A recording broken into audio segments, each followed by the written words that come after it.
Hi everyone, please subscribe to my channel. Blood Immortal. See playlist for other chapters and novels. Join now our Telegram channel now and enjoy exclusive early access. t.me/blood_immortal_official. I do not translate the novels. Credits goes to original translator and author of the novel. I only make it as an audiobook so it would be easier to just listen while doing other things. Credits goes to the author of the novel. I convert stories to audiobook for mental health, for multitasking purpose, for accessibility and time saving. Listening to audiobook is also beneficial for people who have disability. It improves our listening skills and improve our English comprehension, vocabulary and other things. So, thank you for listening. Thank you and thank you very much for your support. Chapter 541. Name. With an indifferent face, he rolled the brush with his finger. The soldier who was making a list of participants in the heavenly competition glanced up and down at the new participant in front of him. He has a handsome face. A man with uncommon black hair. His face seemed familiar, but since he couldn't remember it, he didn't seem like a very important person. Perhaps, he was a low-ranking person who was active in a small guild in the outskirts. Kim Yu, the participant, who had paused for a moment, continued speaking. Kim Yu-hoon, Kim Yu-hoon. Thinking it was an unusual name, the soldier wrote the name on the list. Okay, the competition starts at noon tomorrow, so don't be late. Yes. Watching the man who turned around, the soldier tilted his head. Thinking that he had seen him somewhere, just like last time. The heavenly competition, huh? After writing the list, Yu-won thought as he looked at the sign for this competition. Heaven has changed a lot. That arrogant heaven had changed so much. There were two starting points when heaven began to change rapidly. One was the death of the Jade Emperor. And the second was the war with the Outers 10 years ago. Through that, heaven sought change. Yu-won believed that if it was General Li Langjin, he would do it well, but he didn't expect it to be like this. The heavenly competition was a disgrace that heaven wanted to erase, and above all, the position that came with the victory was extraordinary. The position of a great general. Great general. It was definitely a very symbolic position in heaven, along with the position of the emperor. He could command 1,000 heavenly generals and control 1,000,000 heavenly soldiers. That was the authority of a great general. Also, it was the same position as General Li Langjin, who could be considered the current leader of heaven. Did he finally decide to accept it? 10 years. It wasn't a short time. It was an absurdly long time to ponder over one thing. General Li Langjin. Him stepping down from the position of great general meant that he had decided to become the next emperor. The kid in Yu-won's pocket rang. It was a message from Sun Ogong. Sun Ogong, are you having fun by yourself? It was a text message he sent after finding out that Yu-won was participating in the heavenly competition. With his personality that loved to fight, he would have wanted to participate, but Yu-won had come here alone without Sun Ogong. What do you mean by going back to the battlefield? I'm thinking of making a new name. A name, not Kim Yu-won, but a different name. To go back to the battlefield, he had to make his name known first. However, he couldn't use the name, Kim Yu-won. If he tried to use that name, there was a chance that he would be forgotten in people's minds again, and he would go back to where he started. Then, how about Kim Yu-hoon? He needed a new name that was similar but different. Of course, everyone would remember the name Kim Yu-won someday. But there was no guarantee when that would be or who would remember it. It's a little strange. Two of the characters are the same. Then how are you going to make a name for yourself? I did some searching while coming here. Yu-won took out his player kit and showed him the screen. Sun Ogong's eyes frowned when he saw the words, heavenly competition. Are you going to lose? The heavenly competition was a dark history that heaven wanted to erase, but it was a more sensitive word for Sun Ogong. Unlike heaven, which was recorded as the winner, Sun Ogong was known as the loser in that war. Look carefully. It's not that. Let me see. That's not it. You said you knew something. About the administrators. What is it? It's a new competition opened in heaven. Something like the Murim competition. A competition? His face scrunched up even more. Sun Ogong, who was now glaring at him with his fist clenched, muttered. These bastards. How dare they name a competition like this? Shouldn't you be happy? Why would I be happy? The fact that heaven is using this name for a competition means they're proud of the history of fighting you and winning. In a way, it's like they're acknowledging you. Yu-won tried to calm him down, thinking that Sun Ogong might barge into heaven and start swinging his Rui Jingu Bang if he left him alone.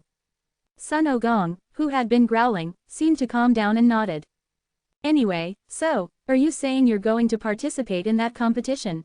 Yes. They said that anyone can participate, regardless of rank or player status. It looks like a lot of people will gather since it's hosted by heaven. But why would you go to such a frivolous competition and suddenly try to make a name for yourself? It's not a frivolous competition. What great people would participate in a competition that's being held for the first time? The prize for winning is 5 million points and the position of Great General.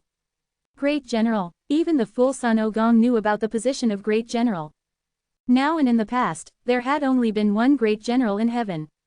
General Li Langjin. He was the strongest general in heaven, excluding Tosin and the Jade Emperor, and one of the few strong people acknowledged by the Great Emperor of the heavens.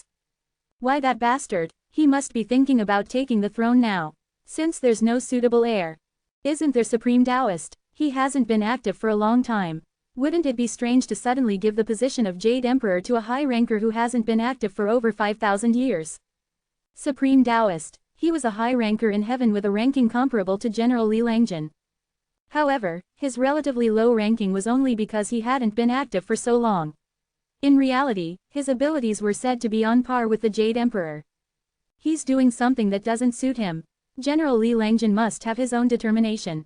Not as a great general protecting heaven, but as a king who will now rule heaven. Would that bastard be able to get along with the Jade Emperor? Whether the position makes the person or the person changes the position, they'll get along somehow. You don't need to worry about that. The important thing is that the position of Great General is at stake as a prize in the heavenly competition.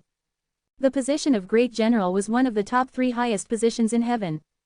It was a position with the next highest power and authority after the Jade Emperor, excluding Supreme Taoist, who was practically absent. There were many rankers who wanted that position of Great General. You don't have to receive the position of Great General. As long as that prize is at stake, the winner of the heavenly competition will be able to gain fame comparable to the Great General of heaven. This was what Yuan was after. Honor comparable to a Great General. The power to ride on words comes from honor and power. And Yuan needed that power now. It's a bit strange.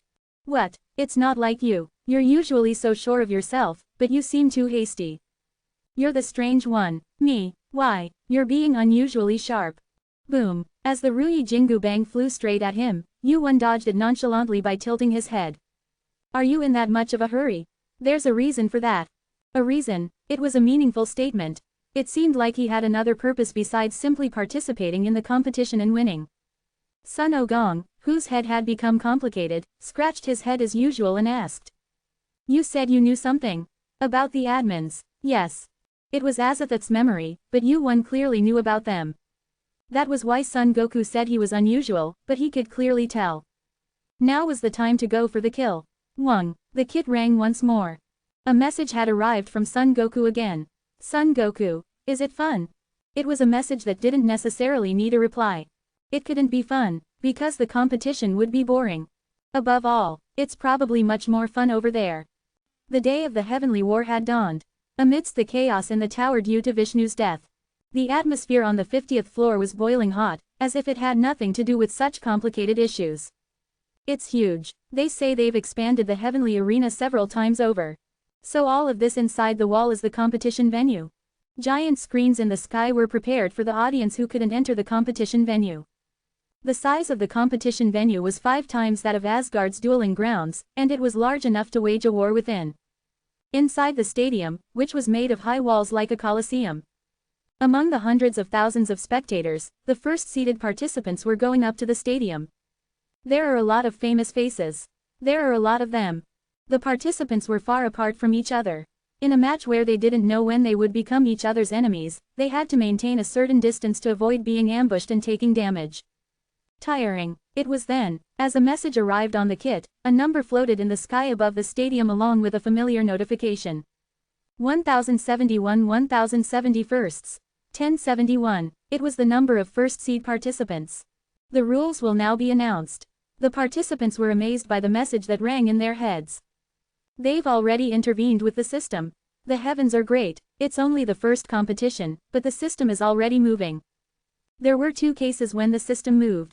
The first was artificial intervention by the administrator. In this case, it required a lot of time and points. A huge amount of points were consumed when moving administrators and errand runners. And the second was when an incident occurred on a scale that the tower had to adjust. The tower had its own will, infinite and great power that sustained 100 worlds. In order to maintain a certain order, it sometimes moved with its own will. And the two cases, though their reasons were different, took on a common form. Once the system intervened, the stage would take the form of a test, in some way. Out of the 1071 participants, only 8 will be able to advance to the next test. If you faint or die, you will be eliminated from the test. If you declare forfeit, you will be automatically summoned outside the stadium. There are no fouls in this test. The match begins. Ding! With a sound like a bell ringing. The participants realize the first condition for passing this match. There were no fouls. That meant, the 8 of us will form a team. It meant that they didn't have to fight this test alone. Who wants to team up with me? No need for that. Clang! A clear sound rang out. The participants' gazes turned to the floor from where the sound came from. A beautiful and shiny gold coin was rolling on the floor. And the culprit who dropped that expensive gold coin on the floor. I intend to survive this test. With a truly arrogant expression and voice, he had numerous participants on his left and right. Chapter 542. Title: Leveling with the Gods Side Story Chapter 18 *. Pluto. A short man with a long, stiff white beard, he was a ranker who had barely made it to the top of the tower. Of course, just becoming a ranker meant that he was talented enough, but in the world of rankers, he was nothing more than an ordinary dwarf who stood out. However, in reality, his talent lay elsewhere. Strength is not something that can be quantified by numbers alone. He sought his strength elsewhere. Points can be quantified, too. From then on, Pluto began to amass money like crazy. Backed by Olympus, he monopolized the food distribution of several floors. Staple foods such as rice, wheat, and corn fell into his hands. By monopolizing the distribution in this way, he soon had an enormous amount of points in his hands. He began to go wild and soon made it onto the list of high rankers, and Olympus tried to mediate with him, who had monopolized the food supply. However, I'd rather leave Olympus. Pluto left Olympus on his own, as if he no longer needed a background. After that, he continued to expand his business. The richer he became, the higher his ranking went. His ranking was 103 road. Having accumulated a vast amount of points, he became a high ranker who was on the verge of a double-digit ranking. Why is Pluto here? He's a guy who wouldn't even look at you if it wasn't for the money. Is he after the prize money? Is 5 million points money to that guy? Of course, 5 million points was a huge sum of money, but to Pluto, it was money that he could have or not have. If that was the case, why did Pluto participate in this tournament? Could it be that he's after the position of Grand Marshal? About 100 participants surrounded Pluto. They were all protecting Pluto and being hostile to the other participants. Each and every one of them was a ranker level player. It was impossible to guess how many points it would take to make them his lackeys like that. Give up the match. Then nothing will happen. Someone stepped forward at Pluto's threat. Even if you go up like this, you will never win. Even if I go like this, I'll never bubble town. Pluto's desire ice the great Spelu considered by the rankers in this tower. He didn't back down even in front of 100 rankers. He created dozens of mana pools around him, expressing his readiness to fight at any time. Where have I seen that guy before? Seong Yoon. It's Seong Yoon, Harkin's colleague. The participants who recognized the man shouted. Seong Yoon, a genius who climbed the tower with Harkin and is considered one of the fastest climbers among all the previous rankers. He was known for his artistic handling of mana pools. I've heard of Seong Yoon. He's more famous for Harkin's name than his own. Pluto wasn't too surprised by Seong Yoon's appearance. This celestial war was a battlefield for the rankers who were aiming for the position of the celestial general. Even if it wasn't Seong Yoon but a high ranker who appeared, it wouldn't have been strange at all. Rather, he was disappointed. But I don't know why you're all so surprised. Seeing you all surprised by a kid like that shows me the level of this seed.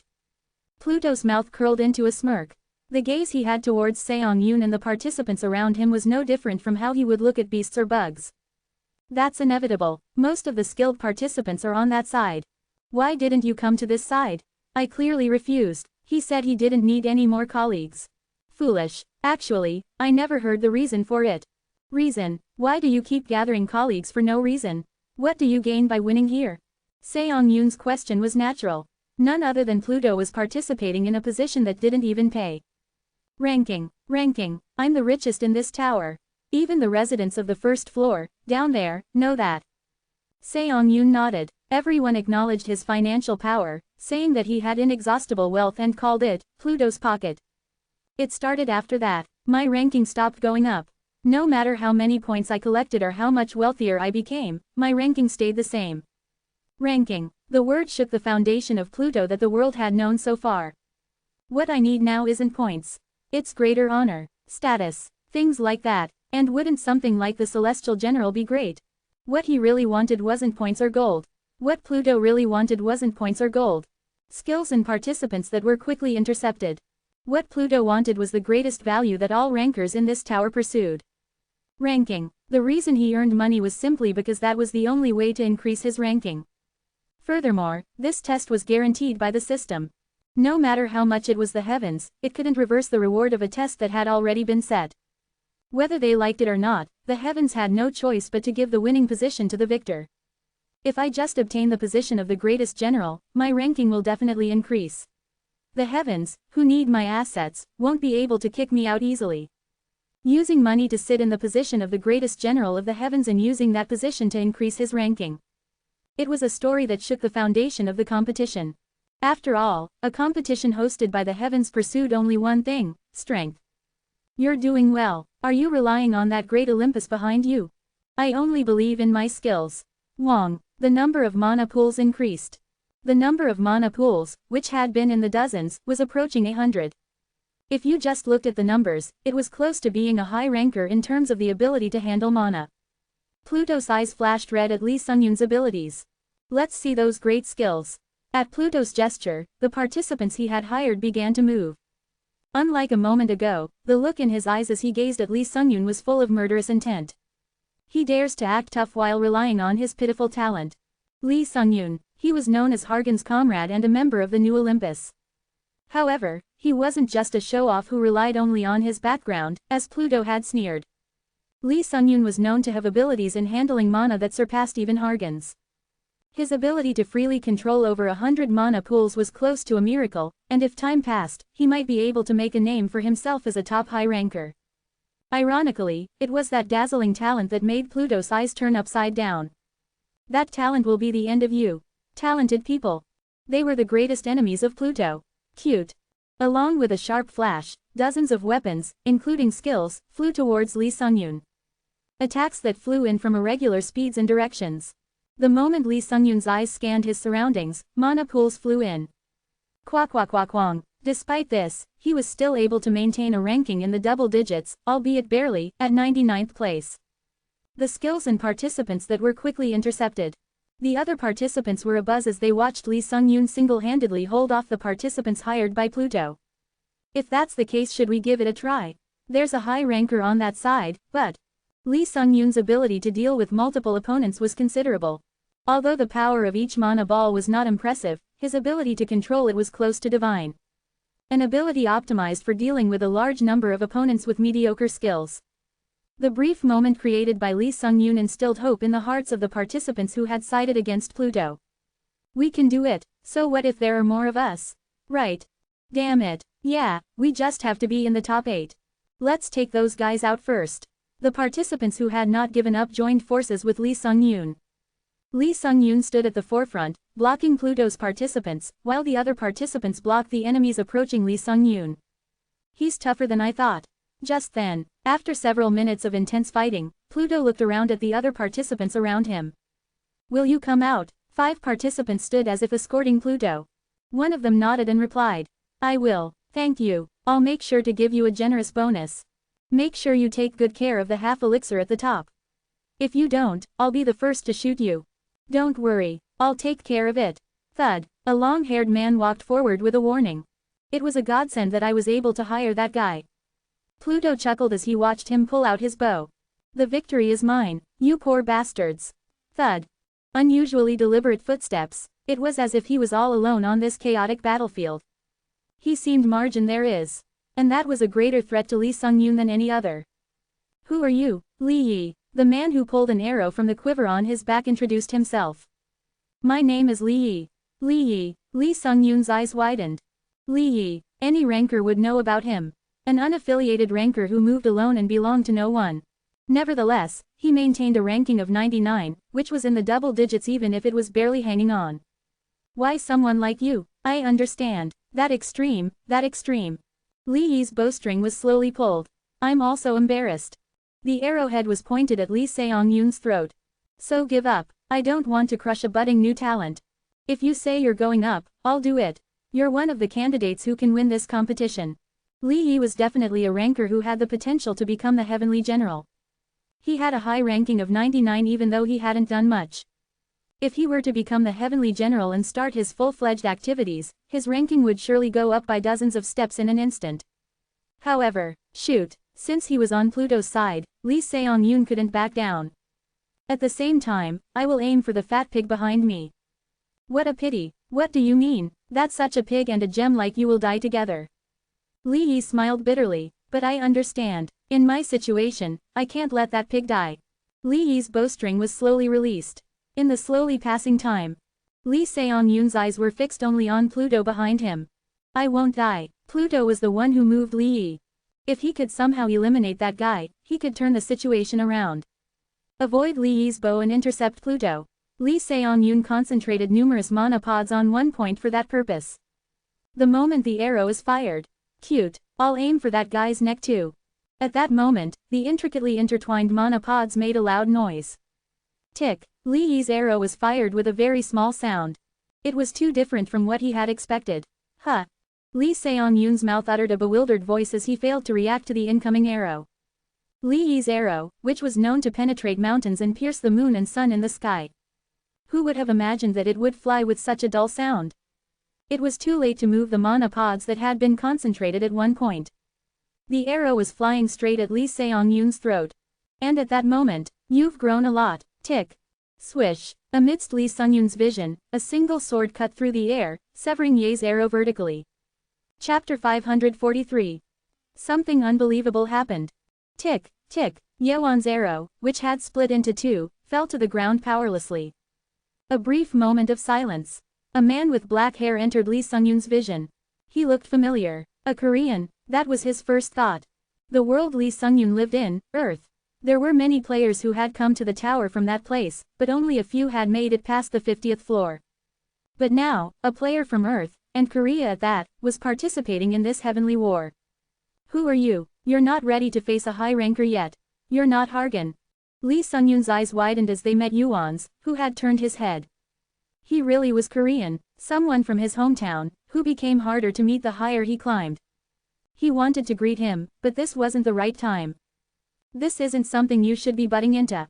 I don't know who you are, but this is a fight between rankers. Even if he was skilled enough to participate in the heavenly war, Lee Seong-yoon was the only ranker from Earth that he could remember. After all, it hadn't been that long since players from Earth started entering the tower. Despite Lee Seong-yoon's persuasion, Yuan didn't back down. Instead, he met Yeon's gaze from a short distance away. Yeon. He loaded the next arrow with a complicated expression and slightly trembling hands. He cut my arrow. If he had blocked it, he could understand. Usually, those who couldn't avoid his arrows would prepare to block them in advance. If he had dodged it, that would have been understandable too. But his target had been Lee Seong-yoon, not the man in front of him, and the man had cleanly cut his arrow. Who are you? Unlike Lee Seong-yoon, Yeon saw something formidable in Yuan. Out of the nearly 1,000 participants, Yeon felt as if only he and Yuan were standing there. Kim Yuan. The unfamiliar name came out awkwardly. That's a new name to me. You'll get to know it soon enough. Arrogant, but you have the skill to back it up. The tip of Yeon's arrow pointed up. Yeon, who was known to shoot the sky and pierce the sun. Him aiming for the sky was a sign that he was ready to start the fight in earnest. What you want is the elixir, right? Yeon's eyes shook at Yuan's words. He slowly lowered his arm, which had been raised towards the sky, and asked in a flustered voice. How do you know that? There's no need to fight until the end. The guy you were protecting is now beyond recovery. What the? Yeon belatedly understood what Yuan meant and quickly turned around. There, in the middle of several participants, was Pluto, lying on the ground, foaming at the mouth. When did that happen? The other participants also seemed unaware of when Pluto had become like this. We're back to square one. Swish. Yuan turned away from Yeon and said. Let's start the test. The first seeds test, which had been paused for a moment due to Pluto's elimination, started again. Participants used their skills and swung their weapons to eliminate each other. Half of the participants who had been hired by Pluto declared their forfeit. Their goal had been points from the beginning, not winning the competition. However, there were a few exceptions in the fight. High rankers like Yeon and Lee Sungyun, and rankers close to being high rankers. They had been excluded from the targets from the beginning. But, I thought something like this would happen. Arg, screech, clang. Yu-won blocked the sword that was flying towards his head with his hand and shook his head. This feels refreshing. Swish, quote. Confusion appeared on the face of the contestant whose face was suddenly grabbed. When did the distance between them get so close? Thud. Yu-won slammed his opponent to the ground and looked around for his next target. He was just standing still, but the contestants who were attacking him continued to appear. I guess I look easy to beat. Look at Lee Yi. There was no one around him. It was as if a barrier had been created around him, keeping the contestants a certain distance away from him. He was the highest-ranking contestant in this first seed and was one of the candidates for victory. And around Lee Seong-yoon. This is about what I expected. Bam, bang, bam. A few rankers had teamed up to attack him.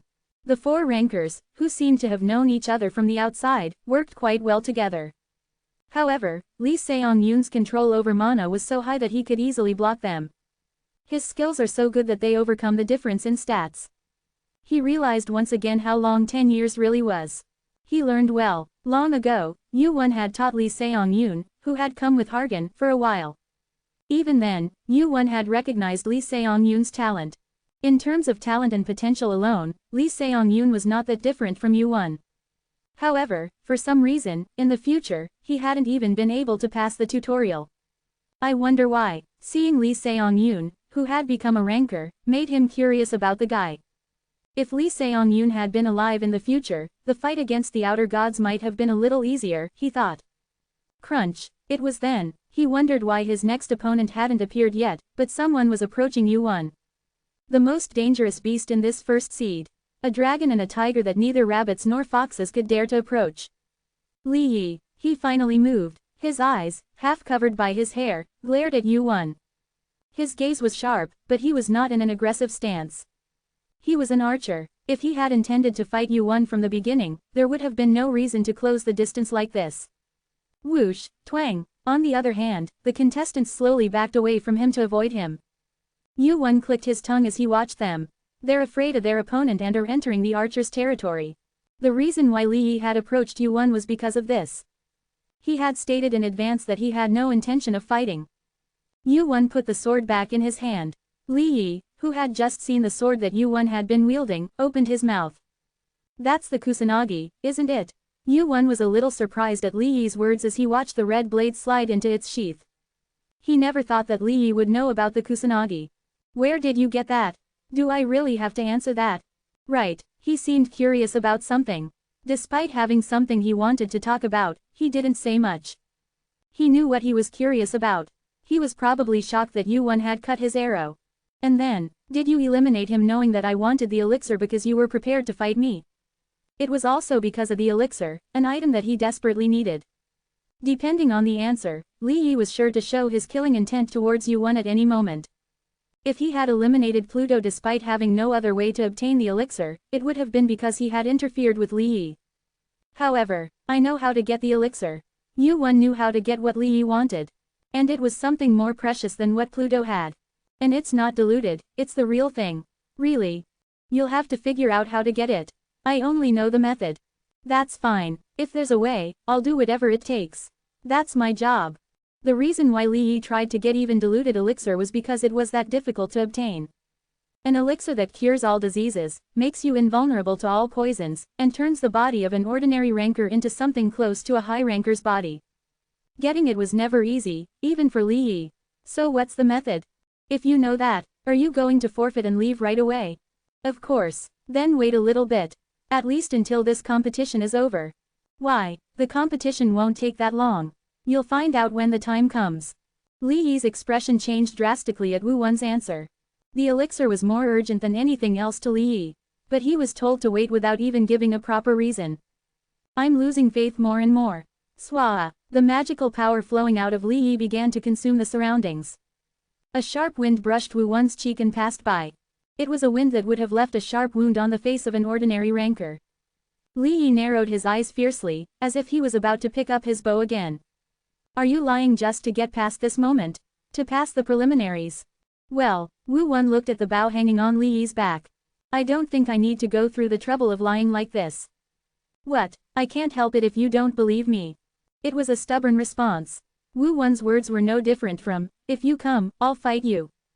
As if it didn't matter if Li Yi shot an arrow at him. I don't understand. Where does that confidence come from? He thought it was strange. Even if he had borrowed the power of Kusanagi to cut the arrow, the dynamic vision and speed to cut it were entirely Wu Won's skills. No way. I thought he was quite skilled. Do you really think you can beat me? In the attitude of not avoiding a fight, Li Yi felt that way. Time passed. Li Yi glared at Wu Won up close, and Wu Won stood there comfortably and looked around. As time passed, the participants dropped out one by one. Li Yi, who was watching the participants quickly dwindle in number, either by declaring forfeit or fainting, raised his head. 55 1071sts. It felt like the surroundings had become quite quiet. Were they all watching? Before he knew it, there weren't many numbers left in this seed. All the mediocre ones had fallen out, and now only the real skilled ones remained. It was by no means easy to pick out 8 of them. A brief lull followed. The silence that had been created by watching each other was broken by a completely unexpected person. I can't stand it anymore. Li Yi, who had seemed uninterested in the match until now, raised his bow again. Gugyujig. The bowstring is pulled taut. The other participants were surprised to see the arrowhead pointing towards the sky. Why, weren't you not interested in the match? Li Yi's presence in this seed was nothing short of a disaster.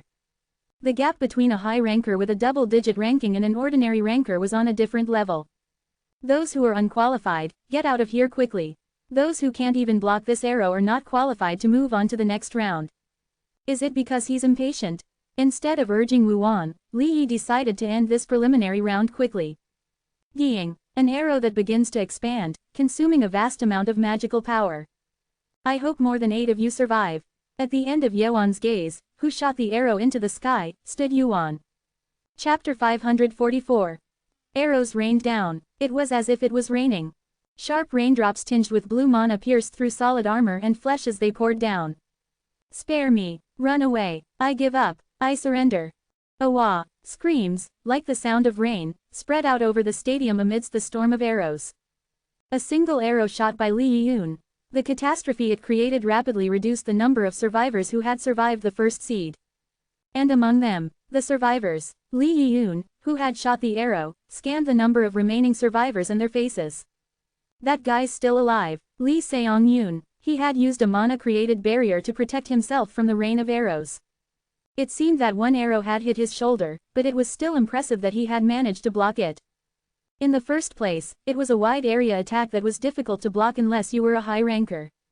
Plus, as expected, from the beginning, Li Yiyun's interest was in one person. Is he okay? Yuan, the player who supposedly had the clue to the elixir. I thought he wasn't ordinary, but he doesn't have a single scratch. She hadn't thought he would die. If it seemed like he would die, she would have stepped in and saved him herself. After all, there was a chance that he had the clue to the elixir. But this was unexpected. 5 left. Yuan looked around and checked the number of remaining participants. In this match where a total of 8 people were supposed to advance, there were fewer who had passed. It was a situation where the progress could get delayed. However, the interest of Li Yiyun, who had created the situation, was somewhere else entirely. Yuan met eyes with Li Yiyun, who was glaring at him. Will it be a good relationship or a bad one? Beep. A message announcing the end of the test. At the same time, the participants in the stadium began to disappear one by one. I guess I'll find out after this competition is over. The other seed competitions were not much different. There were 1 or 2 high ranker level powerhouses mixed in each seed. Thanks to them eliminating the participants with their overwhelming difference in skill, the remaining 8 were the survivors who had managed to survive among them. Crunch. Taeyeon calmly took a bite of an apple and sank into the sofa assigned to the waiting room. He took out the player kit that he usually didn't take out and looked at the screen. Where the hell did you go? He felt annoyed. Was it Kim Yoo-hoon?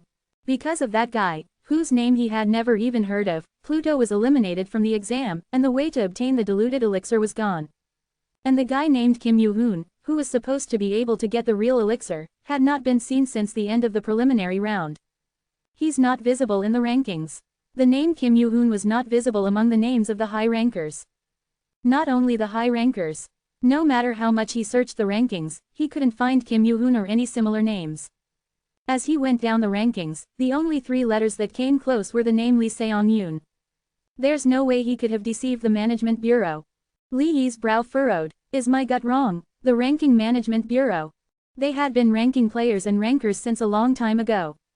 There had been some noise, but no one had any major complaints about the rankings. The rankings set by the ranking management bureau were that accurate, and there was always some hidden secret to the rankings that couldn't be explained. But the ranking management bureau had not included the name Kim Yoo-hoon.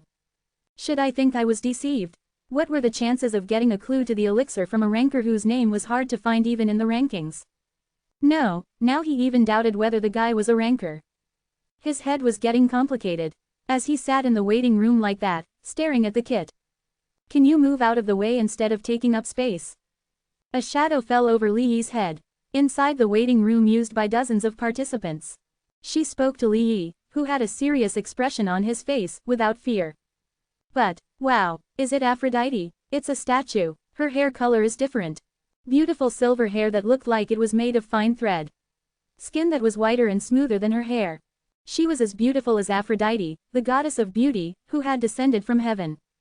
Most of the participants were at a loss for words, and Lee Yi, who was nearby, was no exception. Is it Tsukuyomi? Her silvery hair was uncommon. Furthermore, there weren't more than 100 rankers in this tower who could stand before Lee Yi-yoon without flinching. The sole survivor of the now fallen 3-headed demon. Tsukuyomi. She had participated in the Heavenly Demon War. Aren't there many other seats? The other seats are unpleasant. Unpleasant. I dislike weaklings. Thank you for the compliment. It was an odd answer, but Lee Yi-yoon accepted it as a compliment. Her answer meant that, out of all the participants in the waiting room, she only acknowledged Lee Yi-yoon. Lee Yi-yoon slowly rose from his seat and offered it to her. The sofa that Lee Yi-yoon had been occupying alone was quite spacious. Once he changed his posture, there was enough room for several more people to sit comfortably. But you're surprising. What is? I didn't think someone like you would be interested in the great general's seat. She was one of the 3 most beautiful women in the tower, and her ranking was 95th. Originally a high ranker in the 80s, her ranking had dropped somewhat after the fall of the 3-headed demon. However, both in terms of ranking and skill, she was by no means inferior to Lee Yi-yoon. It would be nice to have it, but it's not a big deal if I don't. Then, are you after the prize money? That too. Lee Yi-yoon made a puzzled expression. The prizes for winning this competition were the great general's seat and points. Just these 2 things. There were also tiered rewards for passing the preliminaries and getting closer to the finals, but it didn't seem like Tsukuyomi would have participated just for something like that. I'm after something else. After something. A peculiar answer. Lee Yi-yoon, who had been wearing a questioning expression, suddenly recalled a certain scene. No way. The man who had been holding the kusanagi. Kim Yoo-hoon, once the symbol of the 3-headed demon, the item that had driven Susanoo to his death. The artifact. She was after the same thing as him. The 5th seed was a one-man show. Rumble, rumble. Dark clouds covered the stadium. And within them, golden lightning flashed. Seeing that overwhelming surge of golden light, the other participants didn't even dare to approach. Thud. A man with dazzling golden hair that resembled lightning. Hargan, the youngest high ranker to inherit the throne of Olympus, the next generation to lead. Nothing but cannon fodder. He clicked his tongue as he looked around the crowd. Just like back then, he suddenly recalled how he felt during his first tutorial. All they had were flashy numbers, but none of them had any real guts. He could tell by the way these rankers were terrified of his appearance. If only he had been assigned to the same seat as that girl, Lee Yeon, it would have been a bit more fun. Crackle. A nearby ranker asked as he watched the crackling lightning that seemed like it could explode at any moment. You're not interested in the prize of this competition, are you? The prize for winning the Celestial War was the position of general in points. However, it was ridiculous for Hargan, the direct son of Zeus, the king of Olympus, to embody the heavens. Naturally, the other participants were bound to be dissatisfied. However, it doesn't matter. Hargan wasn't interested in the circumstances of the other participants or the rewards for winning. I'm aiming higher, fighting strong opponents, honing my skills, and raising my rank. This competition is a pretty good stage for that. Whether he was just starting to climb the tower or now, Hargan's goal was always the same. To become a complete ranker, qualified to be the king of Olympus. But you guys are a bit lacking. Crackle, crackle, crackle. Rumble. The sky shook, Hargan's eyes flashed gold, and the lightning above the clouds began to pour down. Roar. A thunderstorm covered the stadium. The rankers who barely managed to block or dodge the lightning bolts pouring down from within muttered weakly as they watched Hargan facing an entire seed by himself. He's not even Zeus or anything. Hargan, the direct son of Zeus, the youngest and most skilled to become a high ranker. Like his father Zeus, he specialized in fighting against multiple opponents. Roar. Above the stadium that was being swept away by Hargan. Watching this from the audience seats, Lee Seong-yoon shook his head as if he knew it would happen. That damn hothead. Right. Swish. Someone approached and sat down in the empty seat next to Lee Seong-yoon. There were two people. One of them looked familiar. Kim Yoo-hoon. Kim Yoo-hoon, our team leader wants to see you for a bit. That hothead, I wonder when he'll ever change. He's gotten worse. He spoke as if he knew Hargan well. That was strange. Hargan was a comrade he had been with since the tutorial. There was no way he wouldn't know someone Hargan knew. Furthermore, who was she? Lee Seong-hoon glanced at the orange-haired woman who had come with Yoo-won. Even though half of her face was covered by a mask, she was beautiful enough to draw attention. He observed her, thinking that if he knew her party, he might be able to figure out Yoo-won's identity, but since more than half of her face was covered, he couldn't think of anyone who came to mind. I was looking for you anyway. You're popular. 3 people are already looking for me. 3 people? Who was he talking about? Lee Seong-hoon, who had a puzzled expression for a moment, soon asked what he needed to know, thinking that it was none of his business. Are you also a player from Earth? I was. By any chance, did you live in Anyang? The place where I got caught up in the tutorial was Hongdae in Mapo. Hongdae, then. Lee Seong-hoon smiled brightly. Happy to see him, he leaned his body close to Yoo-won and greeted him. I also took the tutorial near there. Near Hongdae, in Sinchon. We're tutorial buddies. Really? Yes. Our team leader also took the tutorial with us at that time. But that's strange. I don't remember seeing you in the tutorial. We probably didn't run into each other. But when we were taking down the boss, everyone gathered, right? At that time, our team leader and I formed a team for the first time. Lee Seong-hoon was quite the chatterbox. After finding out that Yoo-won was a tutorial buddy, he started talking about what happened in the first tutorial. It seemed like he was happy to have met another Korean. Just as they were about to start talking about their hometown. Hey, Lee Seong-hoon. Lee Seong-hoon turned his head at the sound of his name being called. Far away, above the stadium, Hargan was waving at Lee Seong-hoon, who was mixed in with the audience. What a pain. Watching Hargan take out a kid and raise it high, Lee Seong-hoon checked the message from Hargan. He did so because he wondered what kind of errand he would be asked to do this time. Lee Seong-hoon's eyes widened after checking the message. He glanced at Yoo-won, who was next to him, and opened his mouth. May I see your team leader for a moment? Chapter 545. In the meantime, the match for the 6th seed began. What do you want to do? Lee Seong-yoon asked Yoo-won's opinion. It was a meeting with Hargan, who was rumored to have a bad personality. It wouldn't be easy to make a decision. Moreover, it was right after he had turned the 5th seed match into chaos by himself. Lee Seong-yoon glanced at Yoo-won for a moment. If he refused, he couldn't drag him there by force. But, let's meet. Yoo-won made a decision more calmly than expected. Let's just watch the next match. Is that so? Lee Seong-yoon, who thought he would have to listen to Hargan's nagging for a while if he refused, smiled brightly. Is there anyone you know in the next match? I know a little bit. Yoo-won nodded and looked up at the stadium. You probably know him, and everyone else will know him. Swish, swoosh, the participants of the next seed were already being summoned to the stadium. And among them, Yoo-won looked at a particularly noticeable participant. That guy will probably be it. The guy who had lost 2 of his 3 heads and was left alone. With his skin even redder than before, he stood in the stadium with a sword and a vajra in his hands. General, and a beat later than Yoo-won, the participants and spectators who found him roared. Ah, Asura, why is Asura here? Aren't we all going to die like this? No way, where is this? The audience trembled with anxiety. Of course, Who was Asura? The number of rankers who had died by his hand alone was well over 100, close to 1,000. The world thought of him as a crazy murderer. Of course. That was only the story of those who didn't know everything about Asura. Those who died by his hand were rankers related to Indra. Asura had been chasing Indra for a long time. In order to somehow increase his strength and catch him. In order to somehow bring Indra down. In the process, Asura had been pursued by a large guild because of the rankers who had died. Of course, Asura's head, who was called a murderer at that time, had disappeared in his fight with Indra. Was that guy also looking for a way? After the time of losing his school to Indra and wandering around. Asura, who now had only one of his 3 brothers left, had nowhere else to go and no goal. Then, he seemed to have turned his attention to the news of the Heavenly World Tournament and its grand prize.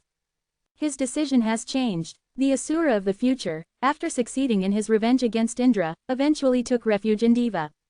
But for some reason, Asura chose the heavenly realm this time, not Deva. It wouldn't be because he coveted the position of general. The guy Yuan knew wasn't very greedy for honor or power.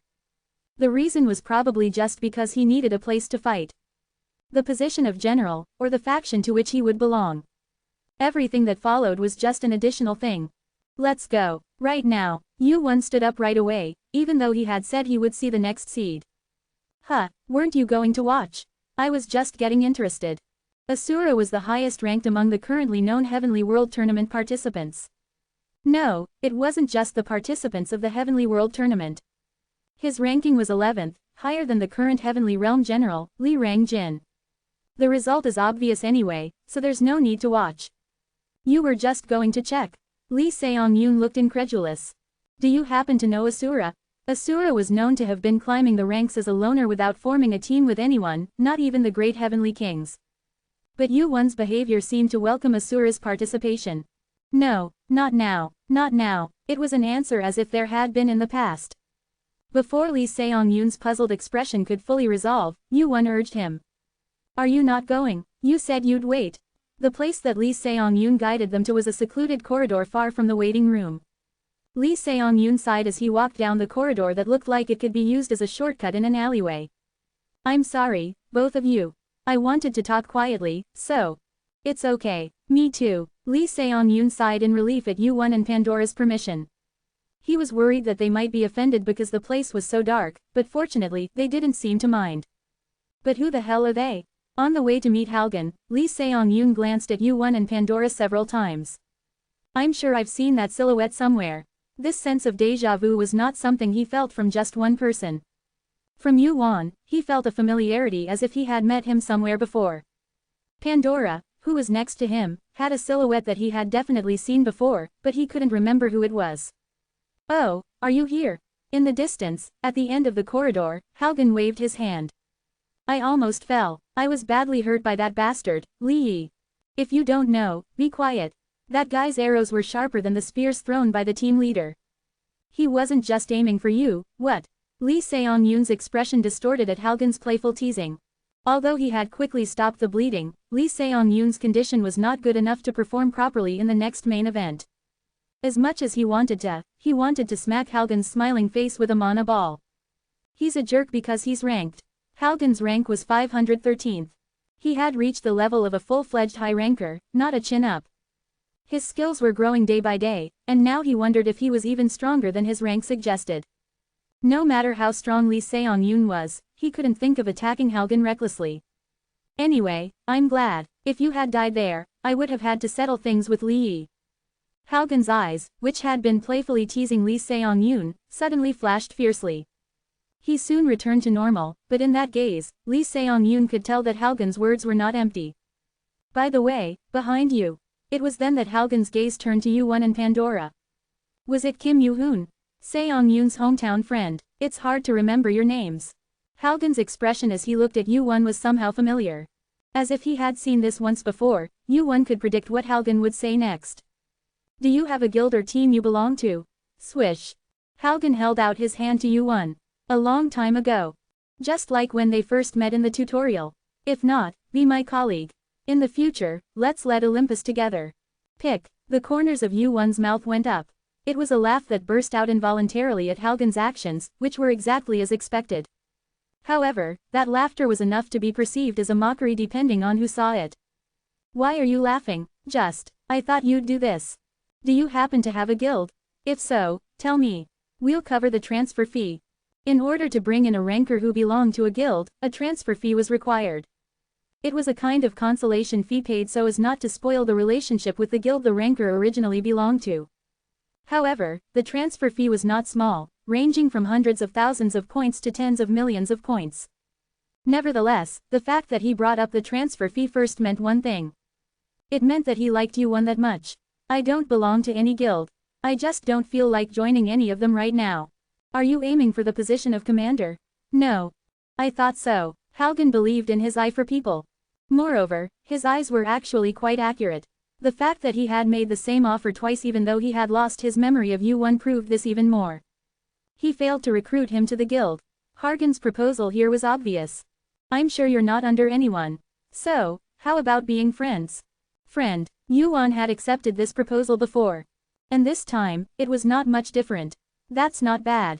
Of course, Hargan held out his fist. Yuan clenched his fist in response, even though it was a little small.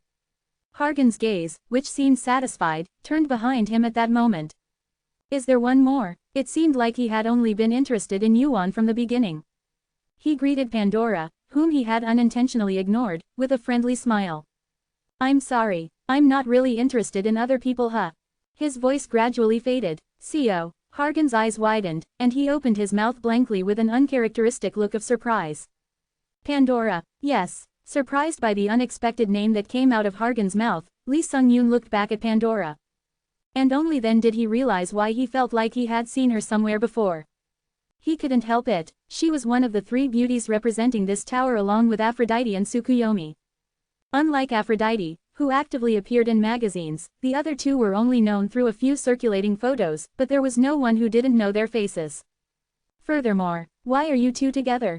Hargan had fought alongside her in the past, not only in Olympus Civil War, but also in the war against Outer. Even if they weren't close enough to be called comrades, it didn't make sense that he didn't recognize her face. Swish, was it because he recognized her face, or was it because it was okay to show her face to Hargan or Lee Sung-yoon?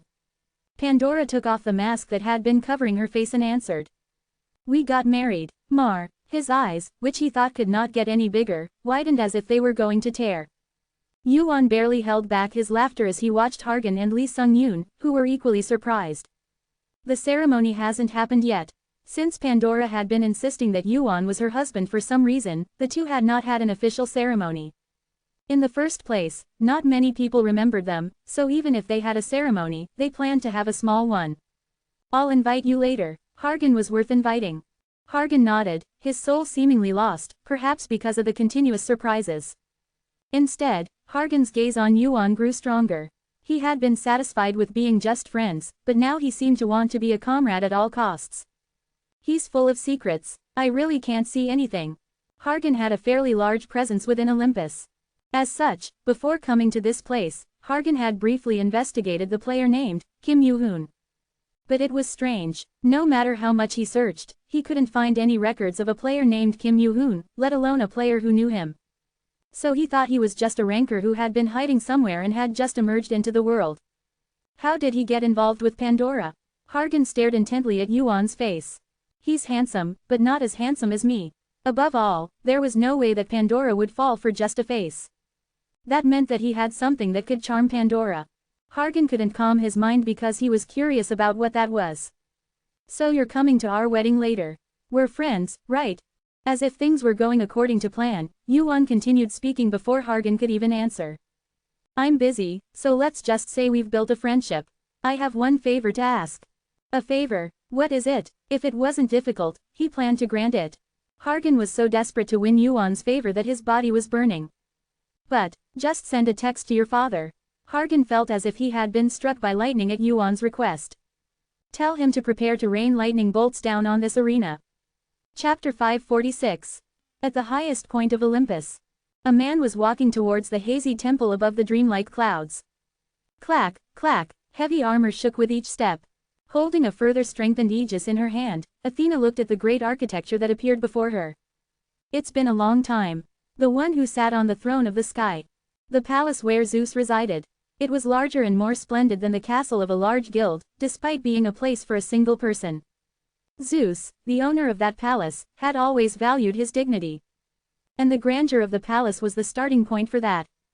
Wait here, yes, I'll be back, clack. 2 rankers wearing the same design of armor as Athena each put their weapons in their inventory and waited in front of the palace. Even if 1,000 rankers of that level gathered, they wouldn't be a threat to Zeus, but it was against etiquette to enter the palace with armed rankers.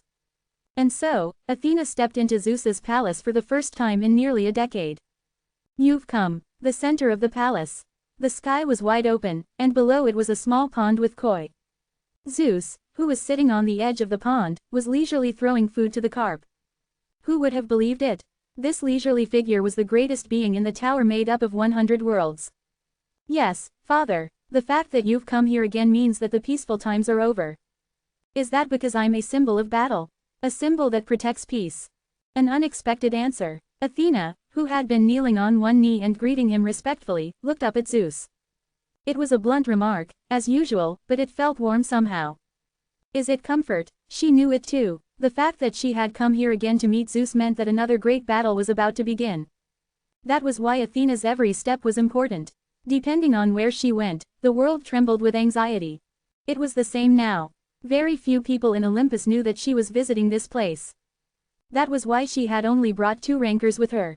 Is it because of the administrator? Vishnu is dead. Not long ago, Zeus had visited Deva for Vishnu's memorial service. I guess you could say that the sword has already been drawn. I don't think it will be an all-out war right away. Everyone is scared because the opponent is strong. Everyone wants to hide in a mouse hole when they hear the word administrator. Since Lord Vishnu has passed away, it can't be helped. Vishnu was once the king who ruled this tower. The death of such a Vishnu was enough to make many guilds shrink back. I just want to believe that the death of Lord Vishnu was just a personal feud between the administrator and Lord Vishnu. Then, let her believe what she wants to believe. Are you not going to gather the guilds again? Your brother will take care of that. I've done my part. Zeus was the king who ruled the large guild called Olympus, but he had a rather individualistic personality. Zeus thought that gathering the guilds once was more than enough. If they didn't pay attention to what was going to happen from now on, it was their responsibility. Then why did you call me? Tell the others. Tell them to be ready to fight at any time. Olympus entered a state of war. Whenever or wherever the battle took place, thousands of sun chariots would be dispatched, and the rankers of Olympus and the guilds under them would join forces. And the one who commanded them was Athena. She was a high ranker in Olympus who symbolized war. I will do as you command. Athena's eyes burned fiercely as she bowed her head and raised a fist to her chest. If the last 10 years were more peaceful than ever, it was time to prepare for war again. Just like that, Athena was determined by Zeus's command. Are you laughing? Zeus's lips, which had been looking at Kite, were slightly raised. He rarely laughed, but he rarely smiled. Is something funny? Ah, Zeus replied without turning his gaze to Athena. Harkin contacted me for the first time in a long time. Harkin. It was a strange answer. Zeus was not a fool of his son. To him, his children were just a good bloodline to keep Olympus strong. Even though Harkin had been ranking up quickly lately, it was the same. That meant that the content of the contact was more interesting than the subject of the contact. I think he is participating in the heavenly competition right now. He seems to be watching over the youngest. Isn't he a strong candidate to succeed his father, along with Hercules? Have you given up? I know my place. I'm not greedy. I see. The next generation of Olympus. Harkin and Hercules, the two were definitely the best bloodline Zeus had created for that. 1. So far, neither of them had caught Zeus's eye. If they are better than me, I'll have to give it up. I don't know when that day will come. In terms of strength alone, Hercules had already passed. But he had too gentle a personality to be a king. Harkin was the opposite. He was born with the qualities of a king and resembled Zeus more than anyone else. However, Harkin, who had not been a ranker for long, lacked strength. If only the two could be mixed half and half, but it was a futile wish. He contacted that guy. To be exact, he asked the guy next to him for a favor. A favor, for father. The moment she heard the story, Athena thought, what a daring guy. He's making a request to Zeus through Harkin as if it were nothing. He's some unknown guy named Kim Yoo-hoon. I looked up the rankings, but his name's not even there. So he's not even a ranker yet to father. She couldn't close her mouth in shock. She wondered what kind of nerve that guy had, but the content was even more shocking. He asked me to strike the Heavenly Realm Tournament Stadium with lightning. Yes, are you surprised? I had the same reaction as you at first. It was absurd. I even wondered if he was crazy. If it had been a frivolous request, she would have been more offended. She might have even struck him with lightning for daring to send a message to her through Hargan just to make such a request. However, the request left Zeus feeling perplexed. He wanted her to strike the stadium where the Heavenly Realm Tournament was being held with lightning. Where in the world was there someone who would make such a crazy request? But I like this kind of guy. He's bold and fearless. He doesn't care about the means or methods. She had a feeling that he would become a great guy, even though he wasn't on the rankings. She had never even seen his face, but she was already curious. It had been a long time since she had been curious about someone. Now all that remains is the result. Why does he need lightning? I didn't ask. Do you trust him? No. Then. Isn't Hargan there with him? The message Hargan had sent to Kid was full of details. It was obvious that he had erased and rewritten it several times. I plan to test both of them with this opportunity. Hargan delivered this request to me, after all. That's impossible. Athena shook her head firmly. The Heavenly Realm Tournament Stadium isn't just for rankers. It also includes lower-level players and the celestial residents who live there. The Heavenly Realm Tournament was a kind of festival. It was a festival where all the players and residents from the 50th to 100th floors could participate. Striking that place with lightning was no different from making enemies of all of them. And the result of that would be, even if you're father, you'll be penalized if you strike that place with lightning without any conditions. It would lead to a penalty right away. Of course, Zeus wouldn't be scared of a frivolous penalty. However, if the number of penalties exceeded hundreds, thousands, or even tens of thousands, that would be a different story. That's Hargan's problem to solve. What do you mean by solve? If I were to throw lightning. If he asked me to do this without considering the situation where I can throw lightning, then it must be because he's not good at observing people. Athena understood the meaning of the test that Zeus was talking about. If Hargan was not good at observing people, that would be a problem in itself. It meant that he had started something without checking how trustworthy the player named Kim Yoo-hoon was. Also, if he made such a request and failed to create a situation where lightning could be thrown, it could be seen as a lack of ability on their part. What if the situation is created, but Hargan is being used by that guy? What will you do then? Athena wanted to stop Zeus somehow. No matter how she thought about it, it was a dangerous thing to drop lightning in the middle of the Celestial War, where countless rankers could die. However, if that happens, the damage will be taken by the Celestial Realm. Unfortunately, Zeus was not someone who would think about such things in the first place. But isn't that none of my business? Quote, Athena could no longer say anything. If a situation arose where he could throw lightning, Zeus was someone who would throw it at the heart of the Celestial Realm without hesitation. The damage or the people who would die because of it were not something that Zeus considered much. Athena had forgotten the fact that he was a tyrant at heart. Zeus, I understand. A short reply. Wu Yun, who checked the message through Hargan, smiled. His nature doesn't change. This was a request that he could not make to anyone else. Of course, how many people were gathered in this celestial arena? If he were to ask someone to attack such a place, they would surely point their fingers at him and call him crazy. But Zeus was not ordinary. His nature was that of a tyrant. For his purpose, he did not care about the means or methods. The positional constraint of the heart of the celestial realm did not seem to matter much to him. I didn't think this would work. Even Hargan, who had sent the message, seemed surprised that his request had been granted. His father, who would not have even flinched at normal words, had moved so easily. Hargan looked at Wu Yun with a complicated expression. With this, Wu Yun had convinced two people at once. Do you believe me a little more now? Yes, he couldn't help but believe it now. I can't say two things with one mouth.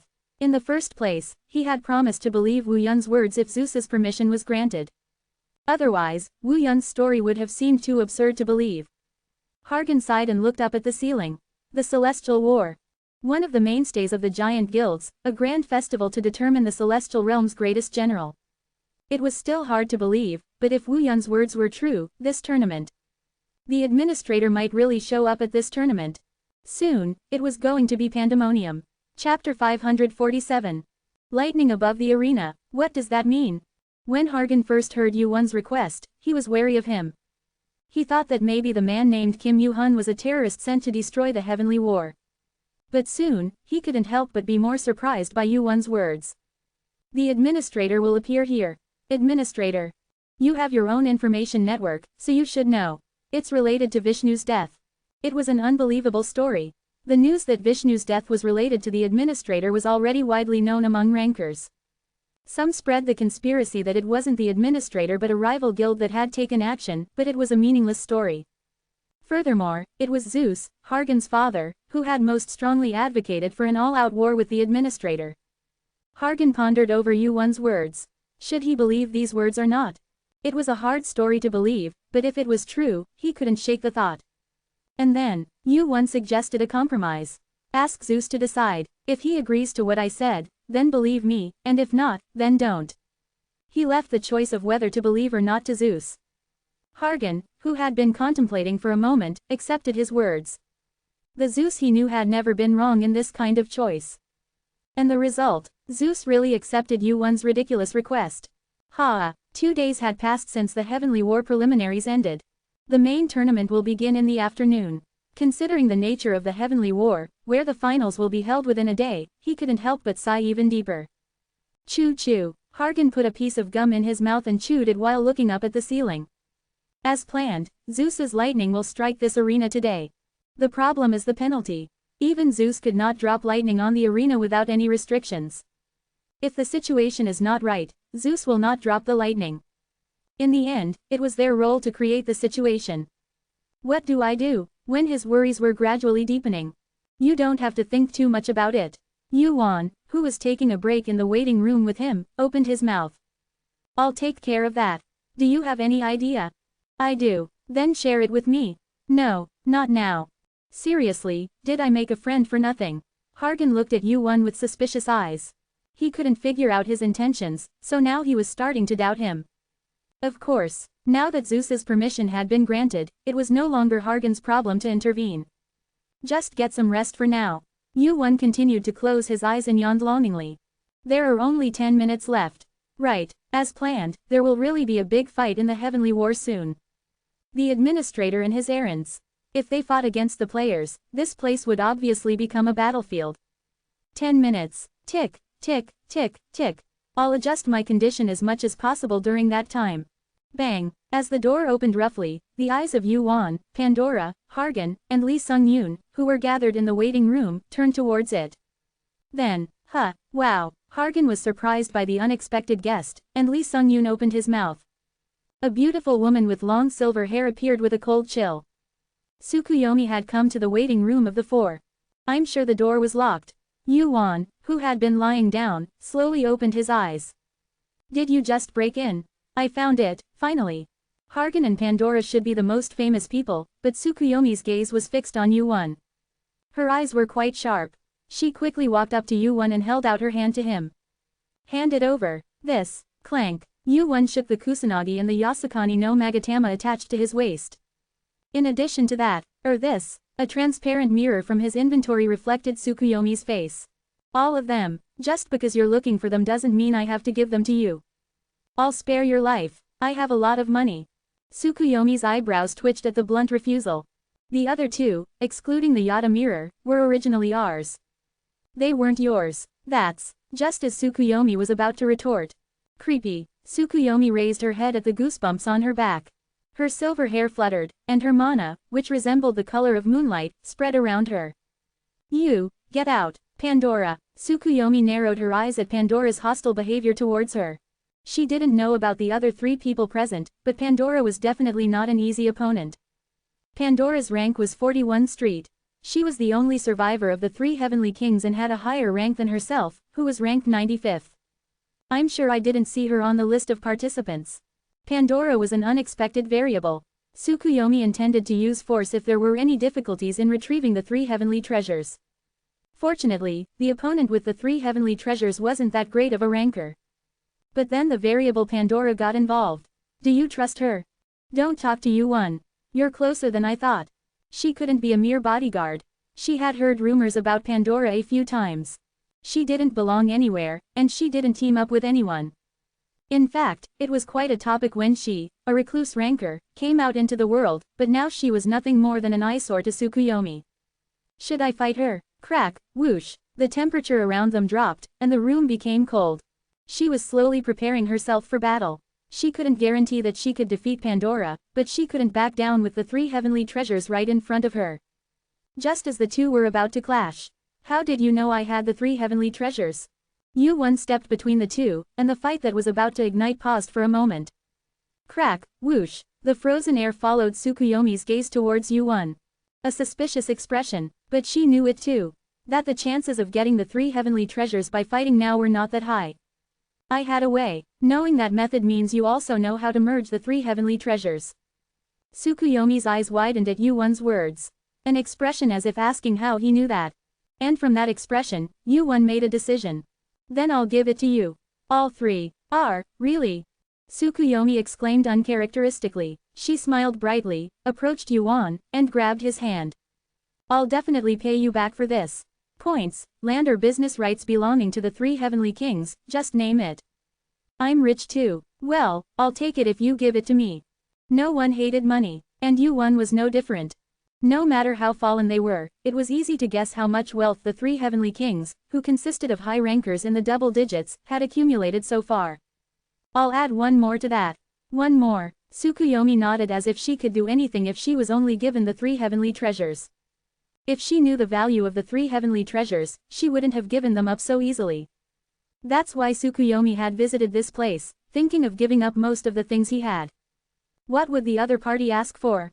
While Tsukuyomi was looking around the 3 people with a nervous expression, Hargan tapped Ha-Rang on the side from behind. Team leader. What? Your eyes are too dazzling. I feel like I'm going blind. As if he didn't understand what he was talking about, Hargan looked at Ha-Rang with a puzzled look. Unlike the words that made no sense, Ha-Rang's eyes were sparkling more than ever. The path leading to the stadium. In the midst of the cold silence, Hargan asked as if he was puzzled.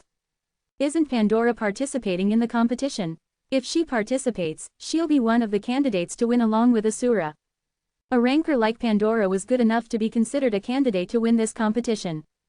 The most likely candidate to win would still be Asura, but if she was lucky, she might be able to win against Asura, whose stamina had declined.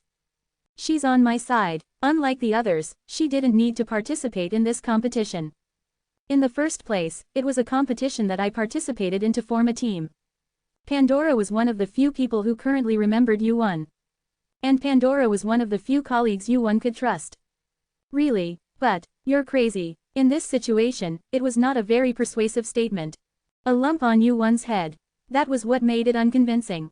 Why is he acting like that all of a sudden? The moment he left the waiting room with Hargan, Ha-Rang, and Tsukuyomi. Out of nowhere, Pandora squeezed Yu-Won's head with all her might. Pandora, who had neither a special ability nor a special skill, was able to achieve the 41st ranking solely because of her physical abilities.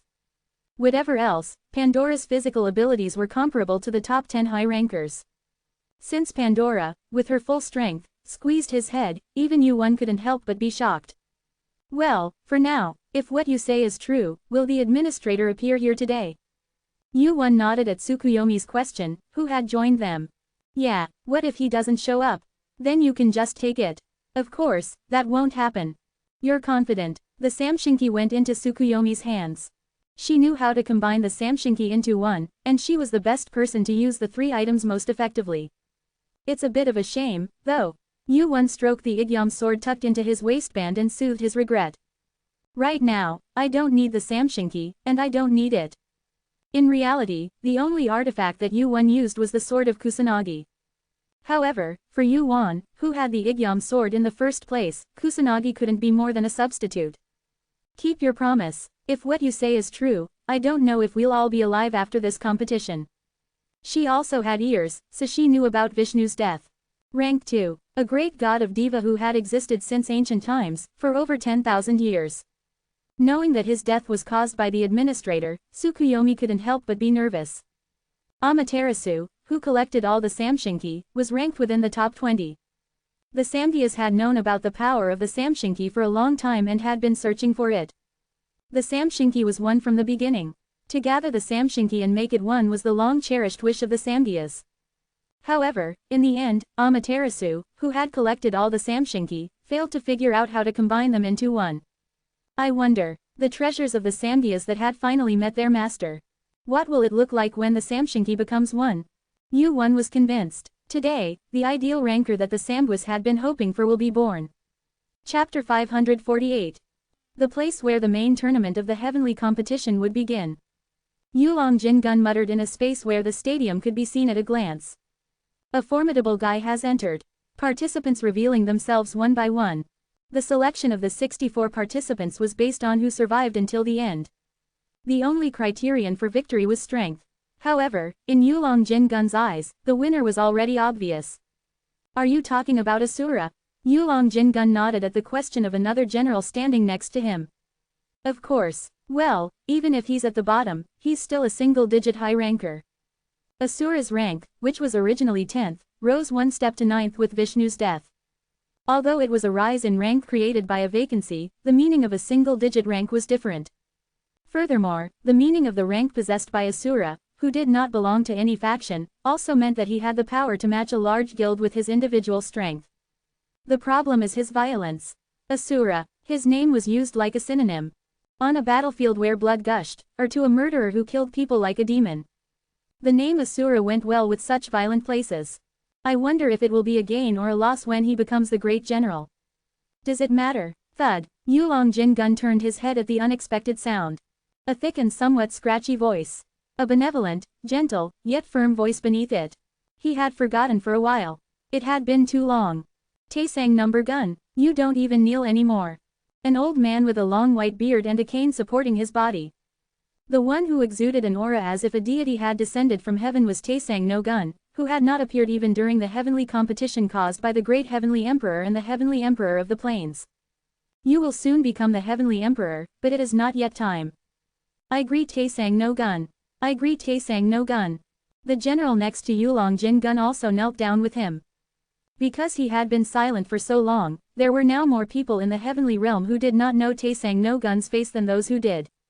The general who knelt down with Yulong Jingun's reaction glanced up and looked at Taesang no Gun. Taesang no Gun.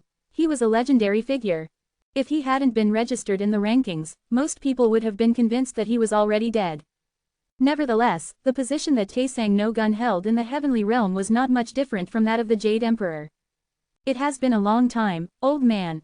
That little boy has grown a lot. It feels like it was just yesterday that he became a great general. That was in the past. Even your head is so stiff. You'll live a long time.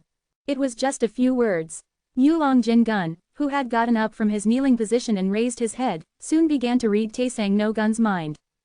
How did he come here? Whether his intention would benefit heaven or be detrimental to it, etc. Quite some time had passed, and the previous benevolent appearance was not visible on Supreme Lord Laojun. Why have you come out? My seclusion has ended. Seclusion. Supreme Lord Laojun did not hold any official position. Despite that, the reason he had influence in heaven that was as great as the Jade Emperor was because he had been the teacher of the previous Jade Emperor. He had been in seclusion for a long time. His purpose was only one thing. To transcend his limits and reach a higher realm. Have you achieved satisfactory results? Yes. A faint smile hung on Supreme Lord Laojun's lips.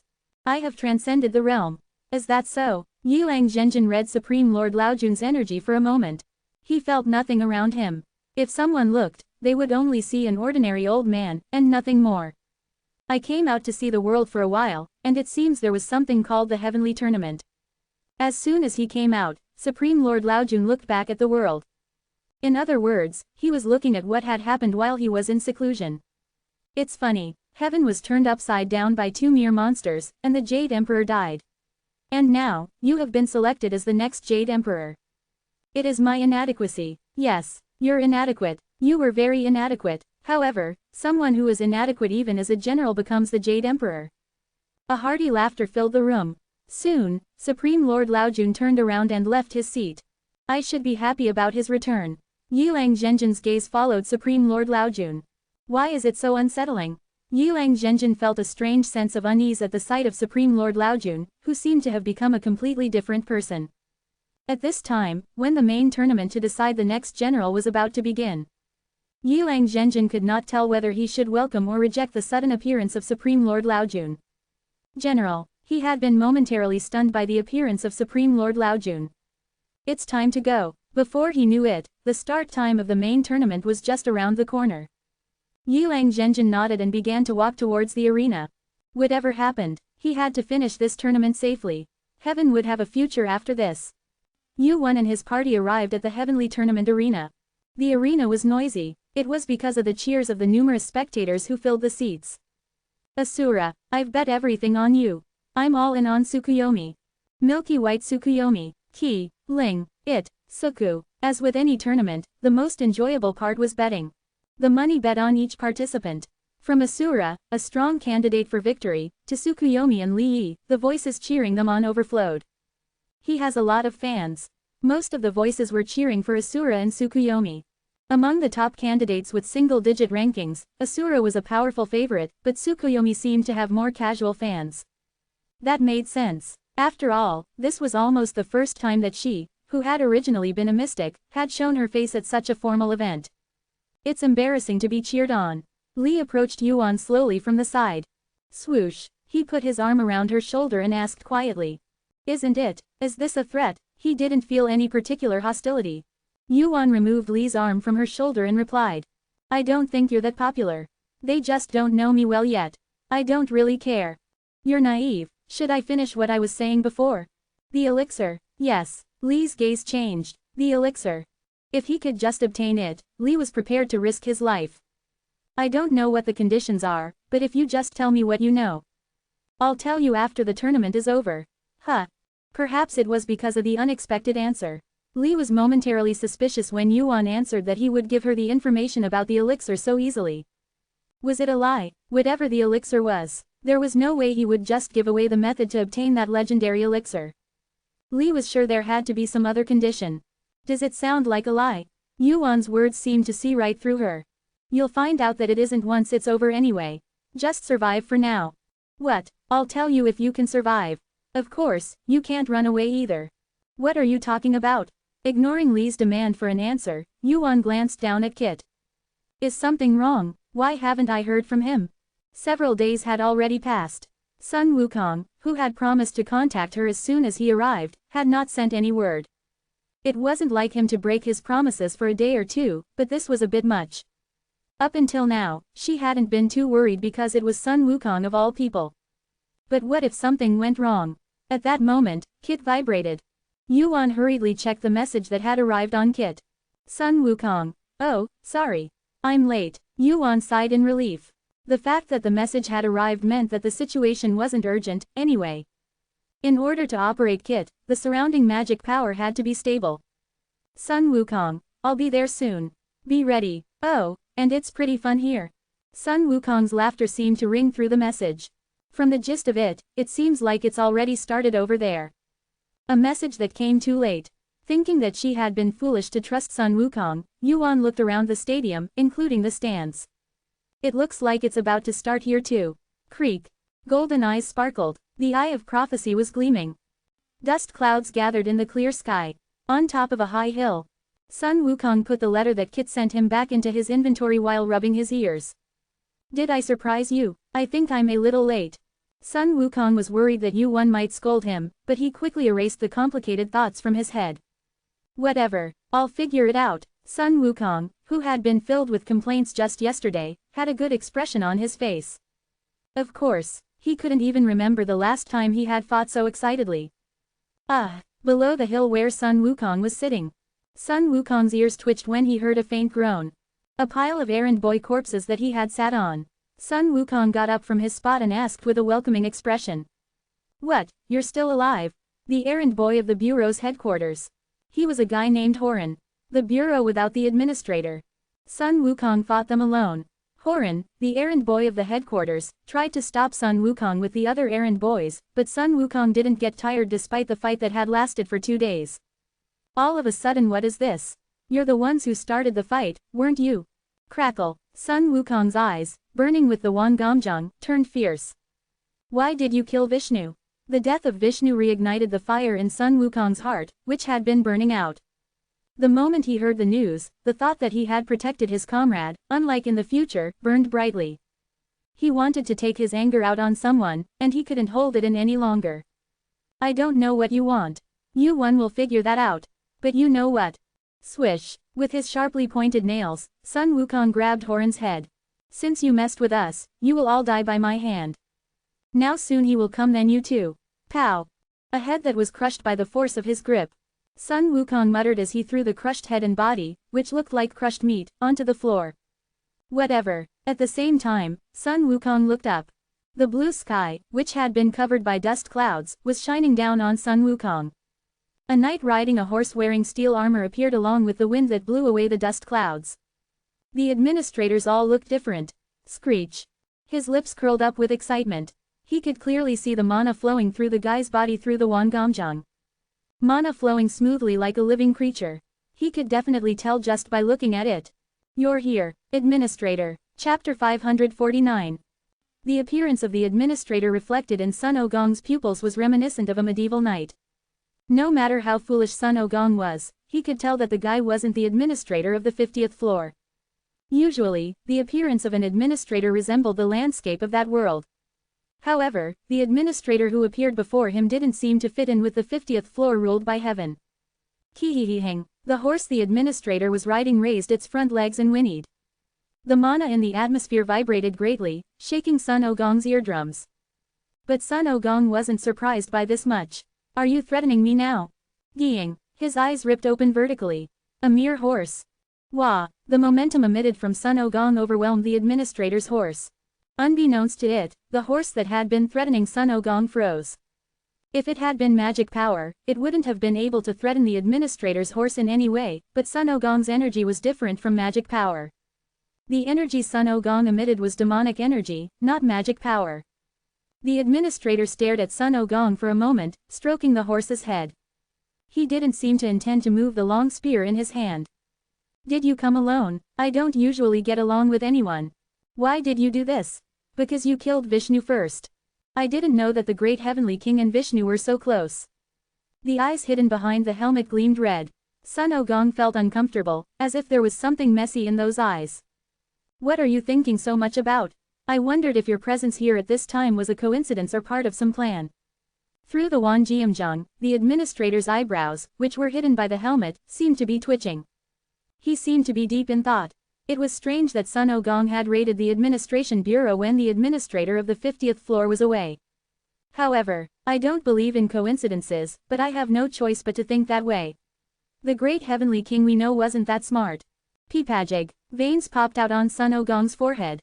With this one remark, Sun Ogong couldn't help but feel like he had been ignored by two people at the same time. Why not? I want to participate in that heavenly competition or whatever too. Isn't the administrator going to show up there too? I can't be sure. That's why I need you. Why? If there's still an administrator left in the administration bureau on the 50th floor, it means that the heavenly competition isn't their target. The heavenly competition was a large-scale competition with numerous rankers participating. As it was to select the great general of heaven, it was a place where many large guilds and high rankers focused their attention. The administrator of the 50th floor couldn't have missed such an opportunity. The administrator of the 50th floor would not miss such an opportunity. It was an item that created the great king of Asgard, who would unleash the most powerful force in this tower once activated. I'm watching the YN summit from afar. Check if there's an administrator in the management office or not. If the administrator doesn't move, just come back. What if there isn't? Do whatever you want, 'cause a senior join us. Of course, you should keep in mind the possibility that other administrators will join if you cause a commotion there. So, you're saying that you won't come unconditionally?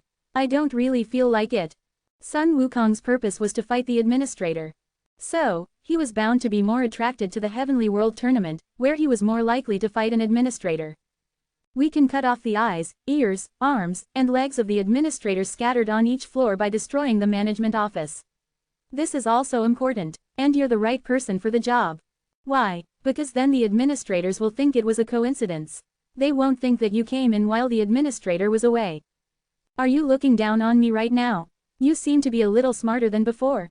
A conversation with Wu Wen. Sun Wukong's eyes turned upside down at the thought that his prediction was correct. Boong. Zhang. Sun Wukong, who flew up, stepping on the bodies of the errand boys, swung his Rui Jingu Bang. Sun Wukong growled at the administrator who raised his long spear and blocked the Rui Jingu Bang. Do you want to die? I speak the truth. If your intelligence had reached the level of an ordinary person, you would not have been pushed out of the rankings by Hercules. This son of a Boong. The Ruyi Jingu Bang flew in dozens of directions, aiming for the administrator's head. The administrator lightly swung his long spear, blocking all of the Ruyi Jingu Bangs, and instead thrust his spear toward Sun Wukong's throat. Zung. Sparks flew as the tip of the spear and the Ruyi Jingu Bang collided. In an instant, the atmosphere rippled and the sky seemed to distort. The spear and the staff clashed like that several times in rapid succession. Sun Wukong, who bounced up and distanced himself, looked at the administrator for a moment while regaining his balance. The irritation that had soared quickly subsided. The heavy impact felt from the Ruyi Jingu Bang. Quack. You're a good fighter. He fought with only a single spear without any fancy techniques. He only used magic to enhance his physical abilities and increase the power of his spear. It was a familiar fighting style. The floor ruled by the Guild Round Table, known as the World of Knights. Are you the administrator of the 25th floor? Red light shone from the administrator's eyes. And at that moment, keying, a sunset-colored magic power swirled and gathered at the tip of the administrator's spear. The magic power distorted and amplified. Sun Wukong, who saw the phenomenon with his eyes, thought of an item. Gingner. Translated text. Gingner. The participants appeared faster than I thought. An item that creates the Great King of Asgard, emitting the most powerful force in this tower once activated. The phenomenon occurring from the administrator's spear closely resembled the activation of Gingner. And that moment, flash, a spear fired from the administrator's spear flew through the sky with Sun Ogong. Yu-Wan put key back into his inventory. At some point, Li Yiyun made a dissatisfied expression as she watched Yuan, who had stopped talking and turned his gaze elsewhere. He was starting to get even more confused about whether he could really trust Yuan. For now, is he telling me to wait? His heart felt like it was burning with impatience. If he couldn't get the elixir in time this time, there was no telling what would happen to his daughter. He really wanted to grab Yuan by the collar and force him to give up the information. However, it would be impossible to get the information in time even if he did, as causing a scene at the heavenly competition, which was held under the watchful eyes of countless spectators and the administrators of heaven, would make it impossible to get the information in time. You've come. Thud. Footsteps that could be felt through the noisy cheers of the spectators. The host of this heavenly competition and the greatest general in the history of heaven. General Yongjin. Above the sky of heaven. Footsteps could be heard from the empty void. And above that, General Yongjin, with his green hair fluttering in the wind, appeared. I will not speak long. As he opened his mouth, the noisy spectator seats fell silent. A general representing heaven and a ranker in the top 20. Soon to be the Jade Emperor of Heaven. He looked down at the 64 participants who had stepped onto the arena and continued speaking. A general of heaven must be the one who fights at the forefront of any battlefield. The main tournament of the heavenly competition will begin. Along with General Yongjin's words, a message rang out, announcing the start of the competition. The rules are simple. Anyone can step forward, fight and win again. The one who survives until the end will be the winner of this competition. Whoosh! In the center of the arena, a huge circle made of a translucent film was created. Those who wish to participate in the competition, please step inside the circle. If a challenger is eliminated, the next opportunity to challenge will be given to the participants outside the circle. You have 5 minutes to challenge. If no challenger appears within 5 minutes, the competition will end. The rules were simple: fight inside the circle and survive. But just because the rules were simple didn't mean the content was simple too. You're bound to be at a physical disadvantage if you participate early on. But if you wait too long and 5 minutes pass, the competition will end just like that. Thud. Yu-Wan's gaze turned to the participant who had started moving first. That means that you have to show an overwhelming difference in skill if you participate early on. Asura, whose body had begun to turn red. He entered the circle with 2 swords in his hands. The participants appeared sooner than I thought. Hargan nodded as if he had expected Asura's challenge. As you know, the winner will get the position of the Great General of Heaven. If you refuse, I promise you another reward of equal value. There were people with various purposes in this place. Some wanted the position of the Great General of Heaven. Some wanted fame, and others had completely different purposes, such as the elixir or the Trinity. The participants who entered the competition with various purposes were faced with a huge wall called Asura, who did not show any tension. Then, let's start the main tournament of the heavenly competition. The moment those words fell, "Boo! Asura! Asura! Fight!" the cheers of the silent audience erupted. 1. Wah! A participant who could respond to the cheers did not come out easily. Swoosh, thud, participants who stepped back one by one. They looked at each other and began to pass on the challenge. Even if it was not for the victory, most of them had a clear goal of showing off their skills in this competition and raising their rankings and worth. But, if they had to fight Asura from the first match, how could they possibly show off their skills? Not me, someone else. It's better this way. If the top-ranking rankers here fight and self-destruct. Peek, peek, that's how they watched each other. Time passed quickly. 3:03, almost 2 minutes had passed. There were 3 minutes left. At this rate, Asura will win without even fighting once. But to challenge him first. There couldn't have been anyone who could challenge him first. There was no one in this place who could defeat Asura, and of course, if they challenged him first, they would definitely be the first to be eliminated. Click. Time did not stop. Now there was only about a minute left. Can it really end like this? Hargan, who was hesitating to participate like the other participants, glanced at Yuan's profile. It seemed that Yuan was not very interested in this competition. From the beginning until now, his eyes had been looking at a completely different place, not the circle. Golden eyes. Hargan was surprised when he found those eyes. What is that? There weren't many skills that changed the color of the eyes. The most representative one was Wan Jiamjiang, but that was a unique skill of the Heavenly Great Emperor. However, there was no way to know what the ability of the skill he was using now was. What the hell is he thinking? At this rate, the competition would end with Asura's victory. He didn't know if Yuan really wanted that. Rather than ending it like this, I'd rather. And then, thud, I'll do it. The first challenger stepped into the circle with Asura. 003, Chapter 550. Thud, the second participant stepped into the circle. The main tournament of the heavenly competition begins. If you forfeit, faint, or die, you will be automatically eliminated. There is no time limit. Asura's gaze turned to the participant who had fearlessly entered the circle. A man with a large bow in his hand, who began to pull back the empty bowstring. Li Yi. Asura's lips curled up at Li Yi's appearance. You're not bad for a runt. I'll try my best not to disappoint you as an opponent. Li Yi was nervous. He wasn't exuding any energy or killing intent, but just being in front of Asura made it impossible not to feel pressured. It was only natural. Asura, a high ranker ranked 9th. Is this my first time facing a high ranker in the single digits? Even for him, it was his first time fighting an opponent of that level. Nervousness and fear. Despite all that, Li Yi stepped forward. If it ended like this, what would happen to his promise with Kim Yu-hoon? If it's not me, no one else will step up. He figured that winning was impossible anyway. His purpose from the beginning was to find clues about the elixir, not the position of Grand General or the prize money. That meant he had to stall for time so that the competition wouldn't end just yet. I don't know what that guy wants, but... Creak. The bowstring was pulled taut. We'll buy some time for now. The moment he released the pulled bowstring. Pong. Thwack. An arrow made of magical energy flew past Asura's head.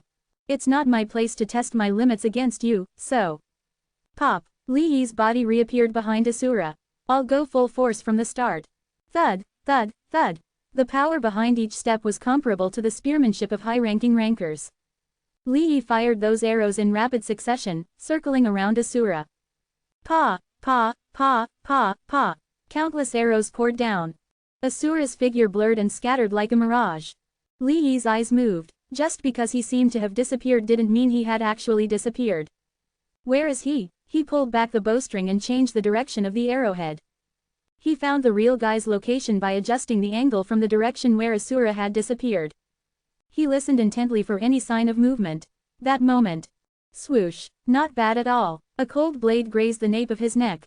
Ye quickly turned around and swung his bow in response to Ashura's voice. Clang. An explosive sound that seemed to burst his eardrums rang out as Ye's body was sent flying backward. Ah, sharp, sharp. A groan escaped his lips at the shock that ran through his wrist. For a moment, he had the illusion that his neck had been cut off. If he had reacted a little slower, it might have been. He briefly considered whether he should give up, but... This is getting interesting. Ye pulled back the bowstring again. He put some distance between them and focused his eyes. Ashura stood in the distance, narrowing his eyes as he held two swords. He looked completely at ease. A ranker who used swords against an archer wouldn't close the distance. All right, creak. Ye's eyes flashed as he pulled back the bowstring and pointed it toward the sky. Let's see if you can dodge them all. Thud, thud, thud. A rain of arrows poured down from the sky. Ashura's black eyes counted the countless arrows and knocked them away one by one. From the perspective of the audience, there was nothing more they could say but that it was amazing. Ye, who was able to shoot that many arrows by himself, was impressive, but Ashura, who was able to knock them all away without a single mistake, was even more impressive. Wow, that's amazing, can he even see all of those? How is he knocking them away? Ye, who's shooting the arrows, is also amazing. He's really pushing Ashura. He must be conserving his stamina by doing that. Even so, it's still amazing. There's a difference in their rankings, but he's still able to do this much.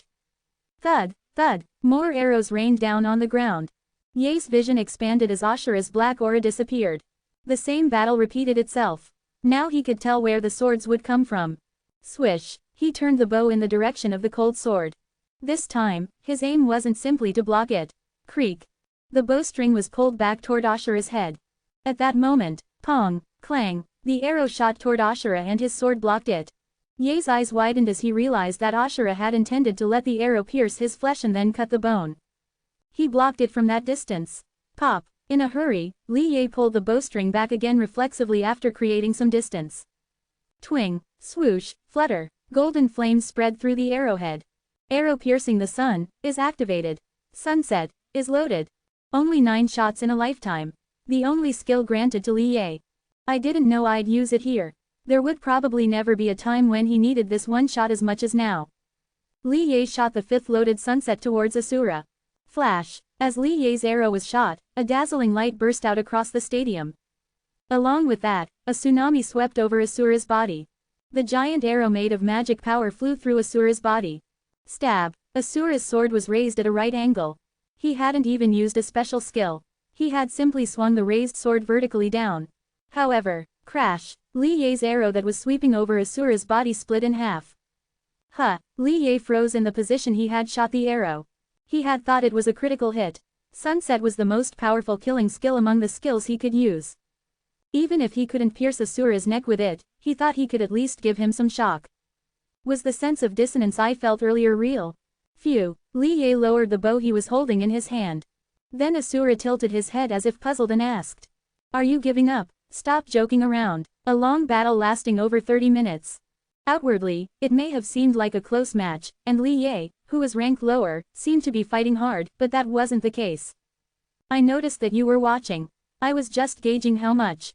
Not a single drop of sweat flowed down Asura's body. Even though he had to move that much and use a lot of concentration to shoot down that many arrows. It wasn't simply a matter of having excellent stamina.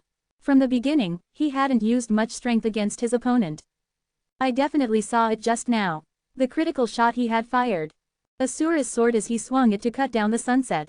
Why are you wasting time? There were no wounds on Li Ye's body. It wasn't because he had dodged well. It wasn't because she dodged it well. Her will to fight was broken, and she fell to the ground. If the blow just now had been used for an attack instead of defense, Li Ye wouldn't have been able to block or dodge it. The difference in their skills was that obvious. Even so, Ashura had been stalling for time without attacking Li Ye. Isn't it the same either way? The same, stalling for time. Quote, Li Ye made a puzzled expression. Ashura, who seemed to be aiming for victory, was stalling for time. It didn't make sense. Seeing Li Ye's questioning expression, Ashura plopped down on the spot. What, you don't know? Thud, Li Ye was taken aback by his sudden action. She didn't even think about shooting an arrow at his defenseless posture. Right now, she was just having a hard time figuring out Ashura's intentions. Thanks to that, I had fun, though. It would have been boring if some mediocre person had come up. What are you doing? If you don't know, wait. Once you realize the difference in our skills, you can forfeit. From the beginning, he hadn't even considered Li Ye. Ashura was confident that he could block Li Ye's arrows at any time. What are you doing right now? Fight, Ashura. I bet my entire fortune on you. What's heaven doing? Give that guy a warning right now. Boos poured in from the stands. They had come here to watch the match. They had paid anywhere from a few hundred to thousands of points to enter the stadium, and some had even come down a few floors after hearing the news of the Heavenly World Tournament. But now, in the main event that had started, Ashura wasn't fighting and was just sitting down. How noisy. Ashura grimaced. He opened his sleepy eyes, clenched his fists, and slammed them into the stadium floor. Boom, crack, crackle, the stadium floor split open. Through the cracks, Ashura's magic power spread throughout the stadium. Rumble, rrrrrrrrr. Through his magic power, Ashura's presence enveloped the entire stadium. The booing from the stands stopped. Tens of thousands of spectators were intimidated by Ashura alone. Wasn't I being lenient enough? He had silenced all the spectators in this large stadium in one breath. Li Yi could have done it too if she tried, but it wasn't something she could do as naturally as breathing. Li Yi felt like she was suffocating under the pressure emanating from Ashura. Losing the will to fight, he fell to the ground. Feeling the strength leave his bow-wielding hand, Li Yi glared at Asura with wide eyes. You're getting better. What are you doing? It looks like that punk is the only one here with any sense. That punk. Li Yi's gaze followed Asura's to the side. The participants standing outside the circle. Li Yi's eyes widened as they followed the direction of Asura's gaze. Kim Yu-hoon, the guy who said he would tell him about the elixir. He was a guy who couldn't be found in the rankings, or even by reputation. He's not in the rankings. He must have good eyes, or maybe good instincts. What are you even talking about? You're pretty quick on the uptake. Thud, another presence was felt inside the circle. Li Yi's gaze turned in that direction, drawn to the footsteps that approached as if unaffected by Asura's aura. This is difficult. An old man. He was an old man who looked quite aged. The white-haired old man shook his head with a troubled expression, and before anyone knew it, he had entered the circle where the match was taking place. No other participants were allowed to interfere. That was against the rules of the heavenly competition. What will become of you if you just stand there doing nothing, my friend? The old man scolded Asura. At his appearance, Asura rose from his seat and slowly drew the sword he had been carrying again. Clang! Unlike when he was fighting Li Yi, two swords were drawn, making a clear ringing sound. Asura bared his sharp teeth at the old man's words and replied. I'm thinking of making a move now. Asura and the old man faced off. Li Yi, who had accidentally become trapped between the two, looked closely at the old man who had entered the arena. Who the hell is he? He was a mysterious old man. He had an incredibly peaceful expression, as if a deity had descended from the heavens. He had a gentle appearance and a warm flow of magic that made one feel relaxed the closer they got. It was a face he had seen somewhere before. Li Yi's mind raced as he tried to pull the face from the depths of his memory, and his expression turned to shock. Taesong Number Gun, Chapter 551. Asura, who was kneeling on the stadium floor. Yu-won smiled at Asura's sudden behavior. That's what's good about that guy. Asura was different from Sun Ogong, who was blinded by battle. Of course, he was a ghost who had lived his entire life with a vendetta against Indra. But despite that vendetta, Asura didn't recklessly rush at Indra. He planned a fight he could win against Indra and set the stage for it. It was the same in the future. Indra was destined to lose to Asura even without Yuan's intervention. He's observant and smart. It's just a problem that he sometimes crosses the line. He didn't know about the others, but he thought Asura might notice. He hadn't expected him to help in such a cool way, though. Eye of Prophecy is deactivated. Swish, the golden light radiating from Yuan's eyes disappeared, and the skill was deactivated. Throb, was it because he had been using the Eye of Prophecy too much? For the first time in a while, a headache came over him. Unlike other skills, the Eye of Prophecy required more mental power than mana. I didn't know it would be this uncomfortable not knowing the future. Yu-won had enjoyed the benefits of information from the future for quite a long time. That time had been so long that, in fact, there hadn't been that many times when Yu-won had needed to use the Eye of Prophecy. But, the situation happening now was something that hadn't happened in the original future. Well, whatever. Yu-won looked at Supreme God Tisan, who had appeared on the stadium floor, while holding his throbbing head. With this, I've found all the variables. Supreme God Tisan. He, who had suddenly entered the stadium, was the center of the battle that would happen in this heavenly realm competition. Supreme God Tisan, why is Supreme God Tisan here? Confusion spread among the participants. It was surprising that Supreme God Tisan, who hadn't shown his face in the past several thousand years, had returned, but he had suddenly entered the heavenly realm competition. While the other participants were flustered by the sudden situation, Yu-won tapped Tsukuyomi's shoulder next to him with his finger. Quote? Are you ready? At Yu-won's gesture, Tsukuyomi nodded. At that signal, Tsukuyomi thought. It was time to begin. Screech. Asura's sword, which had been in its sheath, reappeared.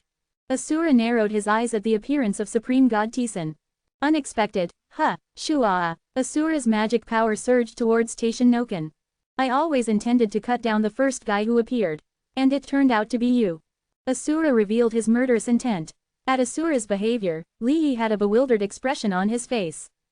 No matter how he had barged into the arena, his opponent was Taishan Noken, the teacher of the Jade Emperor and another supreme being of the heavenly realm. Even for Asura, revealing his murderous intent to Taishan Noken was crossing the line. However, where did you notice it? Taishan Noken did not criticize Asura's behavior as rude. Instead, he looked at Asura with interest. It smells bad. Asura looked at his own face and Taishan Noken's face reflected on the two swords. It smells like a battlefield. Battlefield, when killing intent and hostility become intense, you can smell something like blood. No matter how much you try to hide it, unlike energy, it's something you can't hide.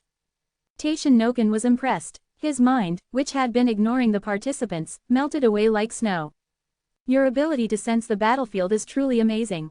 Swoosh, clang, Taishan Noken's hand and Asura's sword clashed. The shockwaves of magic power from the impact spread out to the surroundings.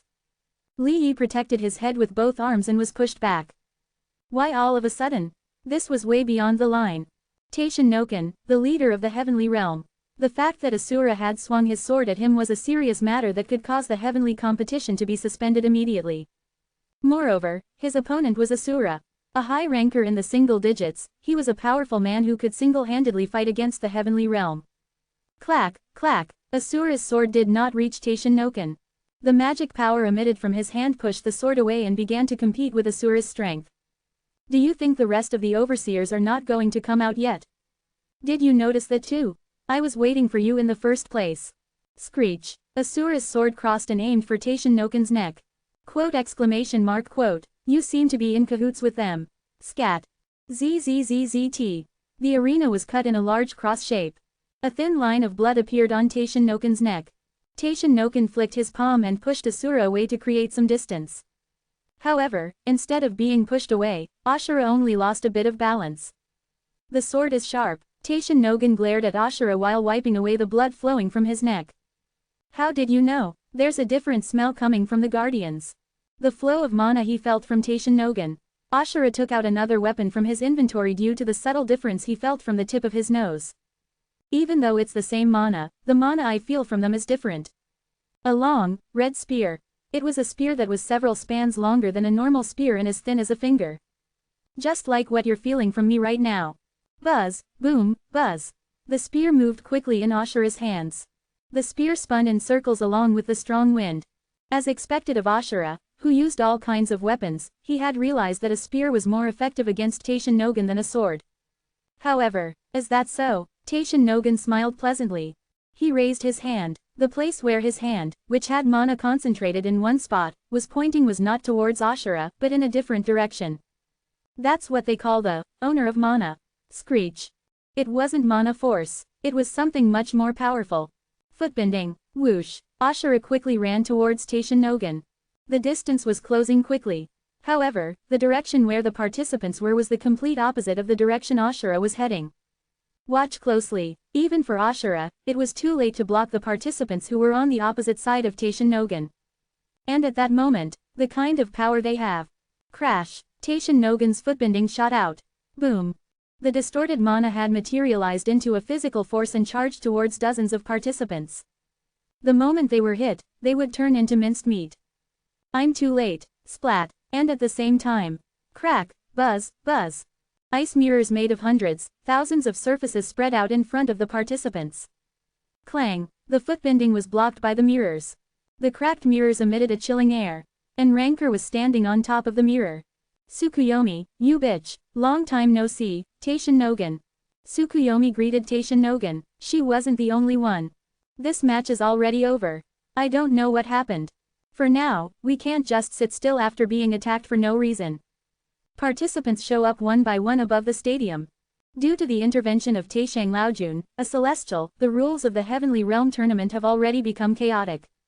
Numerous rankers, including Tsukuyomi, Hargan, and Lee Seong-yoon, surrounded Taishang Laojun. In addition, we need an explanation. Kahahehang. Along with the roar of a horse, celestial generals, including General Iran, appeared in the sky. You suddenly intervened in the tournament. You also attacked the participants. Everything. That guy attacked me first. Before that, you intervened in the match first. And is there no justification for attacking other participants? He, that's true, Taishang Laojun chuckled. However, his gaze was not on General Aran, but on Tsukiyomi, who had blocked his foot spell. His eyes, hidden by his laughter, were filled with doubt. He seemed to not understand how she had blocked his foot spell. Take Asura and Taishang Laojun into custody. Yes. At General Aran's command, soldiers cautiously approached Asura and Taishang Laojun. There was a strong rope that could restrain even high rankers, but it was unknown if the two would accept it easily. Gulping, the soldiers slowly approached Asura and Taishang Laojun. Hi, Hyuk, the soldier who made eye contact with Asura fell backward in surprise. He didn't resist or anything, but as a mere soldier, he didn't have the guts to arrest Asura. And then, you're working hard. The soldier who approached Taishang Laojun felt a warmth completely different from Asura. With a relieved expression, the soldier reached out the rope toward Taishang Laojun's hand. Thank you, thud, and then, peeshed, a hole was punched into the head of the soldier. Taishang Laojun's finger touched, and blood sprayed out the back. Elder, General Aran roared. General Aran ran toward Taishang Laojun with the unwool sword in his hand. Alternately looked at the fallen soldiers and Taishang Noken before opening his mouth with an angry voice. What the hell is this? Yanga, a voice that melted the tension. In order not to be fooled by that voice, I had to control the tension in my whole body. You too, and Cheon Gai. Won't you join us? What do you mean, us? It was a difficult word for Ilang Jin Gun, who did not know the circumstances before and after. The explanation for that came from Asura unexpectedly. Administrator. The flow of magical power I feel from that guy is similar to that of an administrator. And Asura's eyes swept across the Cheon Gai generals who appeared with Ilang Jin Gun. Administrator, some of those guys are mixed in here too. And the moment those words fell, the master of mana controls the surrounding mana. Shwa, the magic power in the atmosphere sank heavily. The magic power that had been moving as freely as the limbs scattered, making it difficult to handle as if taking the first steps. My breath, I can't breathe. As soon as the supply of magic power was cut off, I couldn't even breathe properly. The rankers, who had been catching their breath a few times, soon forcibly moved the magic power that had been moving like their limbs to catch their breath. The magic power in the atmosphere met its master. One by one, the masters of that magic power began to appear among the Cheon Gai soldiers. Is this Cheon Gai? The air is pretty clean. It's been a long time since I've been to another world. It's been a long time. Dogs acting like masters in a house without a master. Beings who reveal their noble power and receive praise and worship for the magic power appear. Yu-1 counted the number of administrators who appeared one by one. 1, 2, 3. Is it 3 after all? I thought there wouldn't be one, since I had to deal with not only Cheon Gai but also the participants in the Cheon Gai War. But as expected, the number of administrators confirmed by Yongyian was 3. It was no different from the number that appeared before my eyes now. First, 3, thud. Looking at the familiar faces that appeared on the stage, Yu-1 began to take a step forward. Unnamed greatness reveals hostility. Not bad for a start. Chapter 552. The appearance of the 3 administrators turned the arena into a pandemonium in an instant. Wah, administrators. Why are the administrators here? The administrators bared their teeth at the commotion of the participants. The magic power in the air appeared as sharp fangs. Several rankers fell to the floor with a thud due to the suffocating aura. And it was the same for the rankers of heaven. Alangjingan looked at Taishang Laojun, the starting point of this situation, with a bewildered face. Does joining us mean joining hands with the administrators? That's right, you understand well. Have you betrayed heaven? It is not a betrayal, my boy. Taishang Laojun persuaded Alangjingan by calling his name. Soon, the tower will find its original owner. Heaven must join us to survive the raging storm. At Taishang Laojun's words, Alangjingan's gaze turned to the 3 administrators. The absolute rulers of the tower. They were the ones who possessed overwhelming power but had never exercised it. At some point, the players and guilds of each floor had taken the silence of such administrators for granted. However, everyone knew that the moment they moved, the order of the tower would collapse. This is the only way for heaven to survive. It had to be a difficult decision. Currently, Alangjingan was the head of heaven. His mission was to protect and prosper heaven. He had lived for that purpose until now. The moment of choice. Heaven could either rise or fall with this one choice. What should I do here? Thanks to you, I have a good idea. Thud. It was when everyone was silent due to the appearance of the administrators. I guess you've been going around the guilds, nagging here and there. At the voice that didn't feel tense, Alangjingan's gaze turned from the participants to the man walking towards Taishang Laojin. Who was that? One of the 64 participants who made it to the main tournament. His face was somewhat familiar, but his name could not be recalled. It seemed that he was one of the less famous rankers. But he dared to come out. Wah! That thought occurred almost simultaneously with what happened. The magic power that had been suffocating was released a little more comfortably.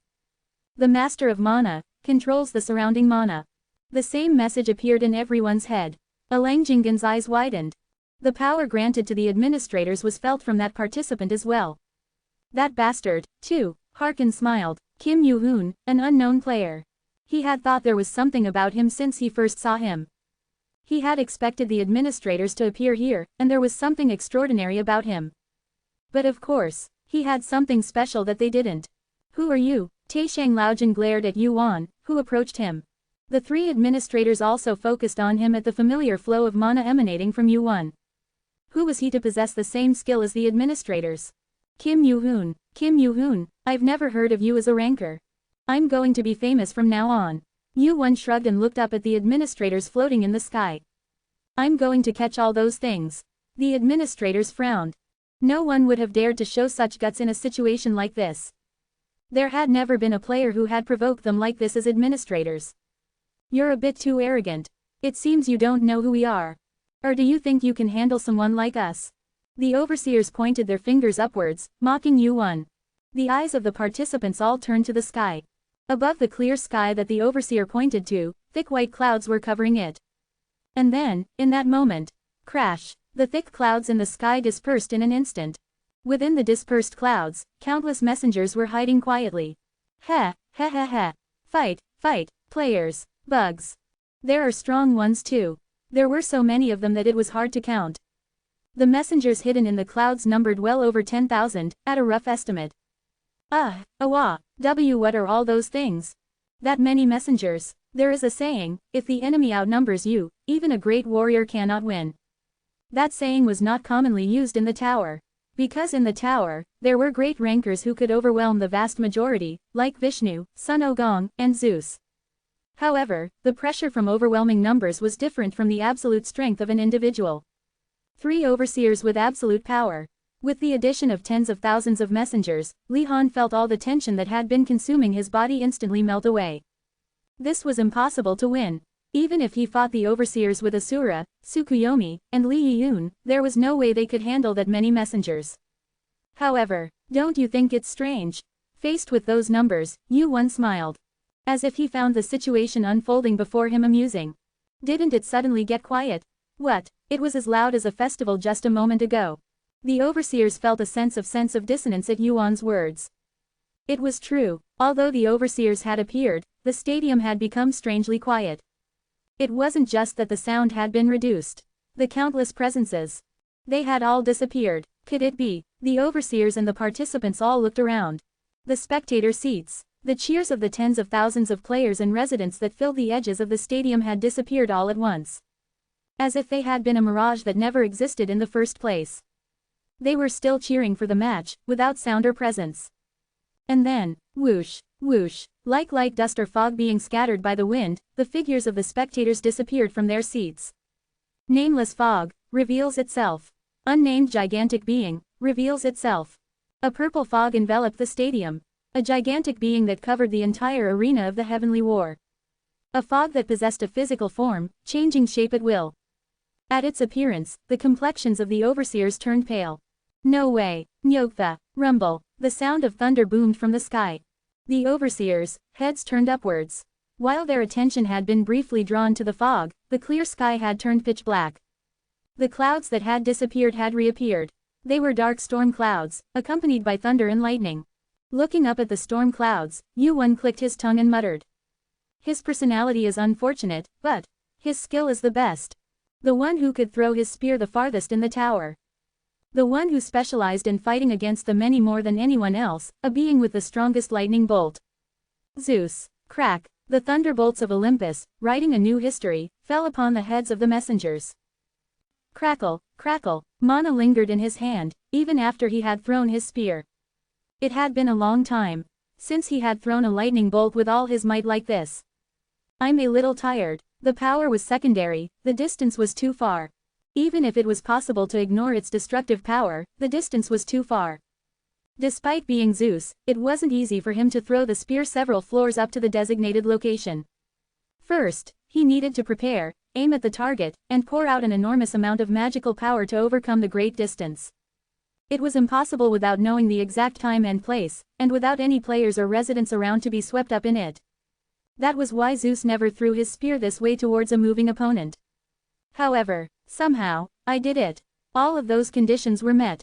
One thing was for certain, Hargan had not intervened in this. All he did was relay one message to him, or rather, the words of a man named Kim Yu-hun. What do you think? Swoosh. Zeus rubbed his aching arm from throwing the spear with all his might and turned his head. A guest had come to visit his temple. Manager. A manager with unkempt hair and beard. A giant-like figure with a beggarly appearance. He was the manager of the tutorial, commonly referred to as the 0th floor in the tower. This is strange, unusual and, he stroked his curly beard and fell into thought. The crystal ball, which showed the scene of the heavenly world after the lightning strike, emitted a constant golden light. Even if he didn't know for sure, it was obvious that it must have become a scene of chaos by now. It seems that he isn't simply intelligent. What do you mean? He either knows a lot about us or has a skill like a prophet that allows him to perceive the future. It's hard to believe anything else. He couldn't bring himself to think that it was both. Even if it was just one of the two, it was hard to believe right away. Knowing the secrets of the managers, and an unknown ranker having a skill like a prophet, neither of these were ordinary things. More than anything, the manager trailed off and fell silent. His eyes were still fixed on the crystal ball, which was still shining brightly from the aftermath of the lightning. Surely not. The last moment, in the faint scene, he thought he saw a purple fog. They disappeared. Outer gods. Existences on the opposite side of the world who had been opposing them since long ago. Their power and names had already disappeared in the battle 10 years ago. Wasn't it because they had confirmed that the managers had begun to move after a long silence? Meanwhile, Zeus narrowed his eyes at the manager's sudden silence and asked. More than anything, oh, no, it's nothing. Really. Zeus was the best in the tower when it came to being quick-witted. More than the simple modifiers of strange or unusual, Zeus found the manager's reaction just now much more interesting. Is that so? You have a rather sinister expression. I don't like that expression. Bear with it. The past where you attracted our guys remains unchanged. Long ago, Zeus had attracted the errand boys of the tutorial and recruited talented players in advance. After that, the manager of the tutorial had a bone to pick with Olympus, but now the relationship was a little different. Didn't we agree to forget about that? Don't be petty. Well, when you say, each other, it's too unfair for me alone. You're more narrow-minded than you look. Zeus turned his attention after a brief quarrel. Inside the crystal ball, the aftermath of the lightning was gradually fading away and it was beginning to brighten. Through this reaction, Zeus was able to become more certain than before. Kim Yu-hun, I wonder how it would feel to actually see him. If he survived, he definitely had to meet him once. Chapter 553. The administrator on the 25th floor raised his shield. It was to protect himself from Sun Wukong's Ruyi Jingu Bang that was flying toward him. However, due to the long battle, he had already realized it. Ruyi. He couldn't block Sun Wukong's Ruyi Jingu Bang with his shield. Thud. The administrator was pushed away with his shield. The horse he was riding was already a corpse, buried somewhere under a pile of rocks below. Clatter. He was pushed back with his shield in front of him. The Ruyi Jingu Bang seemed like it would chase the administrator to the end of the world. He used his energy to power up the Ruyi Jingu Bang. As he flew toward Sun Wukong with his eyes half-lidded, the administrator looked flustered through his half-broken helmet. Bang! His body was eventually hit by the Ruyi Jingu Bang and slammed into the ground. The shock he felt on his back was unusual. His armor was dented, and the shock was transmitted directly to his torso. He felt his body creak a little.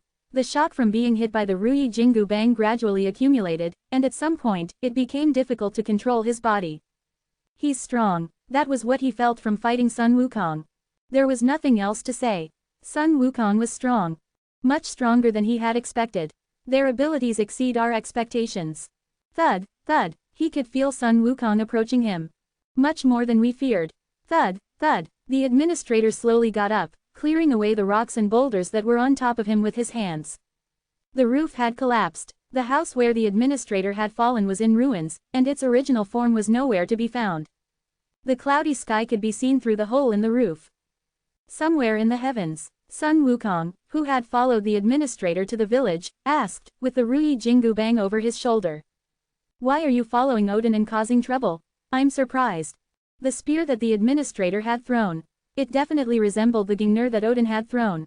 Of course, even if it was the same item, its power could vary greatly depending on the user. The administrator's spear was like that.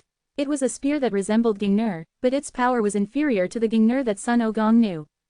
Of course. No, to be exact, Gingnir was made after your spear. Just because it was powerful didn't mean it was the original.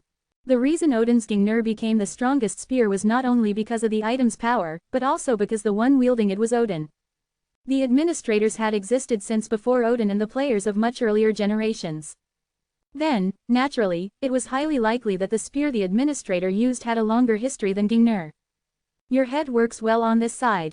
On this side, that's just. Yuang. Sun Wukong heard a sound just as he was about to swing the Ruyi Jingu bang again. The administrators and Sun Wukong's gazes simultaneously turned in the direction of the sound. A young child who looked to be about 7 years old. Sun Wukong hesitated for a moment as he watched the little kid crying under the collapsed house.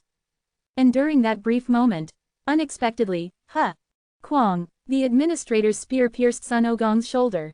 The heavenly great sage trembles at such a thing. He had gained a slight advantage. The administrator who had thought so soon realized that he had been mistaken. Kuok, Sun Wukong's hand grabbed hold of the shaft of the spear that had pierced him. Furthermore, the spear that had pierced his shoulder had stopped before it could pierce all the way through. It didn't penetrate. At that very moment, Sun Wukong, whose gaze had been fixed on the little child, caught the administrator's incoming spear with his hand. It was truly an astonishing reflex. Even with the help of the Wandiamjung, it was still something to marvel at. As things were, he had to widen the distance again. The administrator immediately tried to pull his spear back.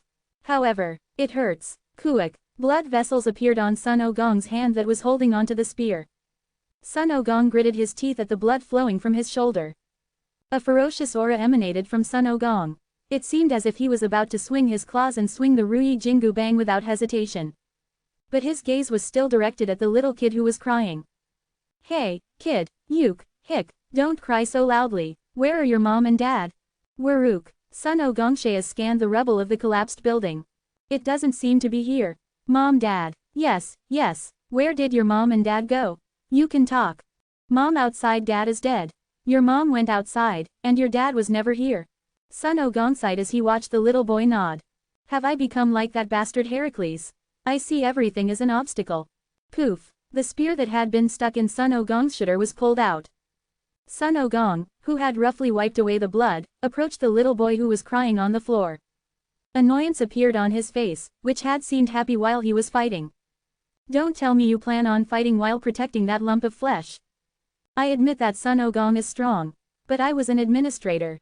It was ridiculous to think of fighting while protecting someone, and especially a little boy who seemed like he would disappear with a flick. That's what I'm going to do. He picked up the little boy who had fallen to the floor and put him on his shoulder. At that absurd response, the administrator aimed his spear at Sun Wukong again. It seems you've made a misjudgment because you fought well. Oh really? Sun Wukong turned his body and looked at the administrator. That guy said that. The administrators are weaker the lower they are. At those words, the administrator's eyes, which were visible through the gap in his helmet, flickered. The lower the administrator, the weaker they are. That was something that even the errand boys didn't know. But the fact that the great sage, heaven's equal, knew. How did you? The administrator stopped talking. Saying this now was nothing more than admitting that Sun Wukong's words were true. You're only on the 25th floor, aren't you? That's why. A mocking smile hung on his lips. And at the same moment, it happened. Bang, pop, pop, pop, pop, pop, pop. Countless clones of Sun Wukong appeared, filling the sky and the earth. Did you expect me to suddenly start struggling against you because I'm protecting this one guy? The main body controlling the clones, Sun Wukong's eyes now held a demonic glow. Even wandering swordsmen these days don't tell such a cliched story. The stadium where the lightning had struck. It was completely different from the stadium they had been in a few minutes ago. What a mess. It's chaos. The number of errand boys that had just now completely filled the stadium had clearly decreased. Yeah, no kidding. The audience seats had collapsed, and the stadium floor had been burnt black. The fires that had started everywhere didn't seem like they would be easily put out. In that brief moment, the participants experienced a range of emotions. The lightning that had suddenly struck. Those who had fallen to the ground, crushed by its immense magical power, had thought that they were going to die for sure. But then, did I survive? How? The participants who had lost their vision for a moment due to the blinding light lifted their heads. And what unfolded before their eyes was a sight that was quite familiar. A mirror. Again, the shield of mirrors that Tsukuyomi had created. It had blocked the lightning bolts that were falling from the sky. What happened? Suddenly, the administrator appeared, and Zeus's lightning bolts fell and then Tsukuyomi blocked it again. Damn it, this is total chaos. Creak, snap, the mirror shattered in an instant. In an instant, a cold, icy chill filled the stadium. Hargan looked at Tsukuyomi with curious eyes. What happened? She was definitely a high-ranking high-ranker.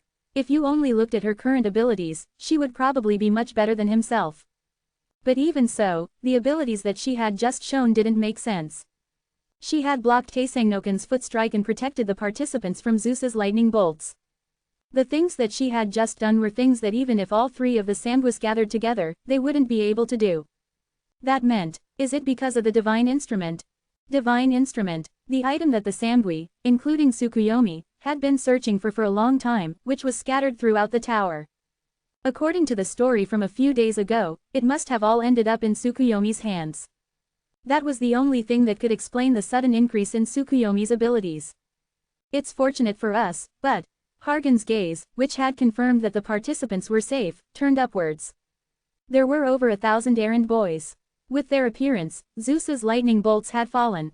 They must be dying over there. Crackle, crackle. The original purpose of the lightning wasn't the participants below. The ones that the lightning had swept away were the errand boys hiding in the clouds. And Zeus's lightning bolts were specialized in dealing with large numbers of opponents. And the result, they died in large numbers. Just a moment ago, the number of errand boys filling the stadium had clearly decreased. Most of the errand boys had turned completely black and fallen to the ground. There were only about 1,000 errand boys left alive. The visible number had clearly decreased. We can give it a try, can't we? It seems like Zeus is on our side too. We have the heavens too. We have no choice but to fight. Voices filled with hope. But they were ignorant. It's because rankers are so short-sighted. Harkin shook his head. Compared to the number of errand boys, those three remaining are the real deal. 3 administrators filled with anger. They were the biggest crux of this fight. Is it starting now? Crackle. Pandora appeared on the stadium right after the lightning had struck. The participants' eyes opened wide at her appearance. Normally, they would have bothered her to the point of death, but now was not the time for that. Thud, thud, can we fight now? You. Pandora tilted her head as she tried to say his name while looking at Yuan's back. Yuhun. It was obvious that she had changed his name in a hurry, but there was no one to notice it. Nod. Yuan nodded without turning his head. His gaze was directed at the 3 administrators floating in the sky. And among them, you guys take care of that one over there. Yuan pointed at one on the right. The administrator with a slender body and covered in a robe. Their opponent was an administrator. But if Tsukuyomi, Pandora, Li Yiyun, Harkin, and Arangchen-kun teamed up, who all had the Shinsu key, they would be able to handle one of the lower administrators. Ashura was currently facing off against Taesangnoken. We should be able to handle one. He couldn't fight the upcoming battle by himself. The other high rankers, including Tsukuyomi, needed to get used to fighting the administrators one by one. Of course, Harkin's reaction was one of disbelief. Even Tsukuyomi, who had obtained the Shinsu key, was doubtful. What are you going to do about the other 2? What do you mean, what am I going to do? At her question, Yuan looked at the 2 administrators. The administrator's interest in Yuan had reached its peak because of the lightning that had struck from the sky and the fog that had disguised the audience. It seems like you have a lot of questions, but you'll have to greet me in person. Chapter 554. As if their entire bodies were being stabbed, the ominous feeling made the overseers focus their gaze on Yuan's sword. I need to get my mind straight. Creak. Li Yuan gripped her bow tightly. She had been an active ranker for thousands of years, but she had never experienced a crisis like this. Above her were the overseers and thousands of their minions. Right in front of her were Asura and Taesangno. There was no other way to describe it as walking on thin ice. Suddenly, "Hey, over there!" Li Yuan was startled by Asura's call and turned around to look at him. "You stick with that side over there." "Over there?" Li Yuan looked in the direction Asura was pointing. There, Kim Yuan, Tsukuyomi, Pandora, and Hargan were approaching the overseers, forming teams of 1 or 2. And the allied forces of the human world and the rankers of heaven were starting to join them. They were already preparing for a fight with the overseers. Then, Li Yuan looked at Taesangno, who was facing Asura up close. Perhaps because the start had been messed up due to Zeus's lightning, he gave off a more murderous aura than before. "I'll take this guy." A smile appeared on Asura's face. Faced with an opponent like Taesangno, he was pulling up his magic power, preparing himself for a full-scale fight. Li Yuan nodded and took a step back, feeling the momentum flowing between the two. Thud, Li Yuan passed by Taesangno. However, Taesangno didn't pay any attention to Li Yuan. No, he couldn't pay attention to her. This little punk has grown out of being a rookie. "Your time is over, old man." Red energy flowed out from the tip of the spear. Behind Asura, who was imbued with magic power, 2 heads and 4 arms materialized, revealing the true Asura. "I'll ask the questions." At first, the overseers' target was the giant guild, Heaven, which was one of the largest guilds in the tower. The absorption of a giant guild, the Heavenly War, was not a bad stage for that. But, I'm sure it was the nameless fog. Were they not all gone? Nyok the Sotheth has been annihilated. So has Shub-Niggurath. Then how? It was surprising that lightning had fallen from the sky, but what was more concerning was the fog that had been disguised as spectators. There was no way that all 3 overseers could have been wrong. That meant that the fog that had just appeared really was Nyok the Sotheth. And the owner of that name was none other than. "What are you guys fussing about?" At this moment, it was the nameless player who had appeared between the 3 overseers. Splat, a fairly fast swordsmanship, but what was more deadly than the power of the swordsmanship was the strange nature of the sword. Clang, clang, clang. The overseers quickly dodged the sword, creating distance. They felt an unknown sense of pressure as they watched the sword Yuan wielded. Creepy, creepy, as if their whole bodies were being stabbed, the overseers' gazes were focused on Yuan's sword. And that moment, "You've been split up nicely." KWAAAT. Around the 2 overseers, the black forest spread out. What the? No way. There was only one thing that came to mind when they saw the forest that had appeared in the yard where the nameless fog had appeared. A dark landscape swallowing the 2 overseers. And as expected, Goat of the Black Forest invites you. Entering the forest that had swallowed the 2 overseers together, Yuan greeted them. "Welcome, Su Wook." The 2 overseers and Yuan disappeared in an instant. The Black Forest, which had appeared for a moment, disappeared as soon as it swallowed the 3 of them. Only one remained. It was the overseer wearing a robe with a grotesque body cut in half by Yuan. Something is wrong. The appearance of the nameless fog in the Black Forest. The names that should have disappeared had returned. I should go back right away, but... Creak. A general appeared on horseback before the overseer's eyes. Riding a heavenly horse flying through the sky, Li Langjun and his heavenly soldiers surrounded the overseer. "Is your answer no?" Li Langjun nodded at the overseer's question. "To reflect on myself," who wavered for a moment. Pot. Li Langjun's body, who was riding on the heavenly horse, jumped up into the sky, and the blue moon sword in his hand drew a blue line. And so, KWAAAT. Li Langjun's blue moon sword cut the overseer's body in half. "I will fight you with my life on the line." It was the moment when the fighting spirit that had gone out in Li Langjun's heart burned again. That moment, quite a distance away from the celestial arena, where the heavenly war was taking place, countless spectators gathered. What's going on? Just a moment ago, Asura and Tsukuyomi were fighting. Where is this? As if they were watching a game, they were sitting around a large open space. They were sure they had walked a familiar path. They couldn't have missed the huge stadium like the Colosseum, and they checked the seating chart and settled into their seats properly. But what the hell? Suddenly, the scenery of the stadium that had been spread out before their eyes disappeared. Asura and Tsukuyomi's heated battle had vanished without a trace, and a large open space appeared. Some of them were even rankers who had spent a lot of money to watch the heavenly war in person. What is this? Were we scammed? Where did Tsukuyomi go? Our beautiful Tsukuyomi. Was the preliminary round a scam too? The spectators gathered in the open space were outraged. The spectators gathered in the open space were outraged. The number of mountain goats was in the dozens, even at a glance. As the nameless fog disappeared and reality emerged, they began to doubt whether the heavenly war itself had been a lie from the beginning. Having come far and spent a lot of money to watch the game, it was natural for them to be angry. Among them, one spectator jumped out to the center of the stage where the game was supposed to take place. "Let's all go to heaven. We have to sort this out properly." The man who was raising his hands and shouting had his gaze gradually moving upwards. "We have to sort this out." His words trailed off. In the sky, something that looked like a dot was rapidly approaching. And that moment, screech, it soon fell down to the center of the stadium. Kwang, eek, the man, who was originally a ranker, quickly dodged out of the way.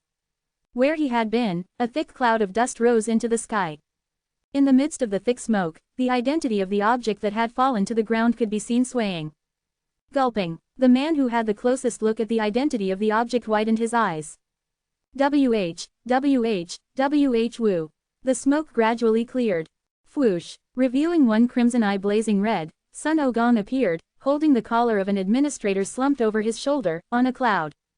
Heavenly Great Sage, the administrator, whose helmet was half broken, had lost consciousness. And a little boy was sitting on Sun Ogong's shoulder, trembling. Sun Ogong shook the administrator's collar with one hand, while scratching his head with the other, looking smug. "Isn't this the place?" In the dark forest. Two administrators looked around at the black trees surrounding them. "It really is the Black Forest." Was her name still there? The being that ruled over the Black Forest. Shub-Niggurath. She was one of the top 3 outer gods, and had been given the name to rule over the Black Forest by Azathoth. "That's right, me. The name, Black Forest Goat with 1,000 young. Did you hear that? Yeah, I'm not surprised anymore." They had long since given up on being careless. From the moment the nameless fog appeared, they had been prepared to fight the outer. Thud, the sound of footsteps. Bam. The two administrators turned their bodies towards the direction of the sound. In the middle of the Black Forest, countless eyes and feet were approaching them. And in between them, "You've come, nameless player." Surrounded by the mountain goats of the Black Forest was the shepherd, Yu-Won. "You say you're nameless. You're clearly active under the name Kim Yu-Won." Yu-Won shrugged his shoulders as he stroked the heads of the mountain goats one by one. "Oh, right, I just started, me." As if in response to Yu-Won's words, a mountain goat bleated. As if in response to Yu-Won's words, the mountain goat bleated. The number of mountain goats was in the dozens, even at a glance. There were probably many more lurking in this vast forest than the ones in front of them now. So this name, Kim Yu-Won, Kim Yu-Won. The administrators looked at each other. They seemed to be trying to remember, but in the end, they couldn't recall Yu-Won's name. Yu-Won nodded at their reaction. Judging from the fact that they couldn't remember his name even after hearing it directly, it seemed that none of the administrators remembered his name. That's all I needed to confirm.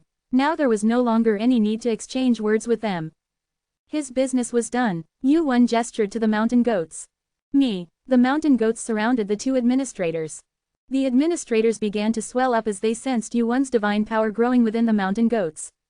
Rumble, thud, pop. The two administrators revealed their true forms. One was an ogre-like administrator covered in green scales, and the other was a giant sphere with dozens of eyes and thin legs. They puffed up their bodies and glared down at Yu-Won and the mountain goats, drawing on their magical powers. "How did you get those names? Are you also part of the outer?" The reason they were interested in Yu-Won was simple.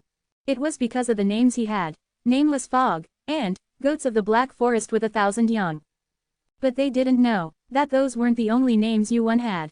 Dagon, Ihot. The two administrators flinched at the names Yu-Won mentioned. Dagon and Ihot, those were the real names of the two administrators on the 17th and 21st floors. "How did you? Our names." The administrators were bewildered.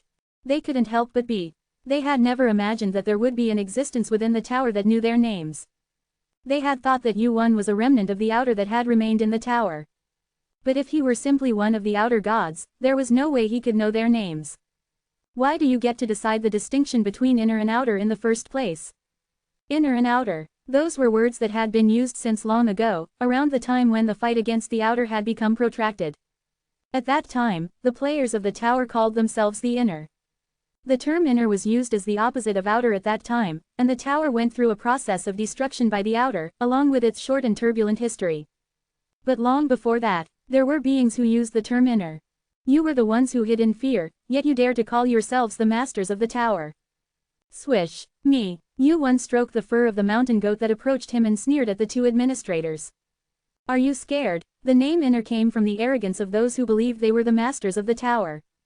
Inner. The ones who had the right to use that name were the players, not the administrators. Chapter 555. What the hell are you? Who are you to interfere with our story?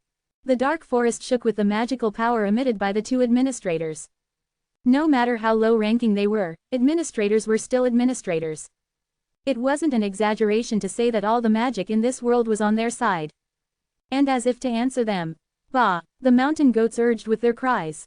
They wanted him to give them an order. The one who had absolute authority over the mountain goats of this forest was Shub-Niggurath. The mountain goats couldn't move without Yuan's permission. That was why they were talking. They were asking him to allow them to devour the administrators. Now, it's been a long time since I've had a decent meal. Yuan answered the mountain goats' cries. Eat them. Bah, the mountain goats attacked the two administrators at once. Mountain goats sprang out from all over the forest, not just around Yuan. Crunch. The mountain goats opened their mouths as wide as their torsos and bit into the administrators' bodies. Screech. Poo-hwaa. Waves rose on Dagon's harpoon. A powerful water pressure washed over the mountain goats, turning the dark forest into a sea of water. Quack. Hundreds of arms and legs extended from Ihot's torso, crushing and folding the mountain goats' bodies in half. The mountain goats were torn apart by the harpoon and crushed by the arms and legs. But they were still the children of Shub-Niggurath. Bah, crunch. A giant mouth bit down on Dagon's arm as he swung his harpoon. Quachik. The sound of bones being crushed along with flesh. The mountain goats of the dark forest mercilessly attack the two administrators. They don't die, even if you kill them. We have to get to the ontology with a name. Their eyes met. They couldn't keep fighting the mountain goats forever. They were like ghosts that lived in the dark forest. As long as the ontology with a name didn't disappear, they would just keep coming back to life with its power. Dagon. Yes, I know. Dagon nodded and lowered his body at Ihot's words. Shwa. A pillar of water shot up high. His figure, which had risen high enough to see the forest at a glance, distorted and his body swelled big. Listen. And right after that, quack, the arms that extended from his body grabbed the mountain goats of the forest. Bah, me, since I had absolutely no confidence in fighting Shub-Niggurath's children. Fiercely resisting goats. Quack, quadood, wadooduk. The goats bit the hands of Ihot holding onto their bodies and stabbed his swollen body with their sharp horns. Puik, pook, that's how the numerous eyes of Ihot holding the goats turned towards Dagon. I can't hold on for long. That's enough. In order to catch the main body controlling the goats. Cooing, riding the rising water, Dagon's mass, which had surpassed Ihot and the herd of goats, had soon grown to resemble a small mountain. Black pupils without white sclera. Transparent skin through which the movement of the blood flowing in his body could be clearly seen. Yuan had to crane his neck to observe Dagon's appearance.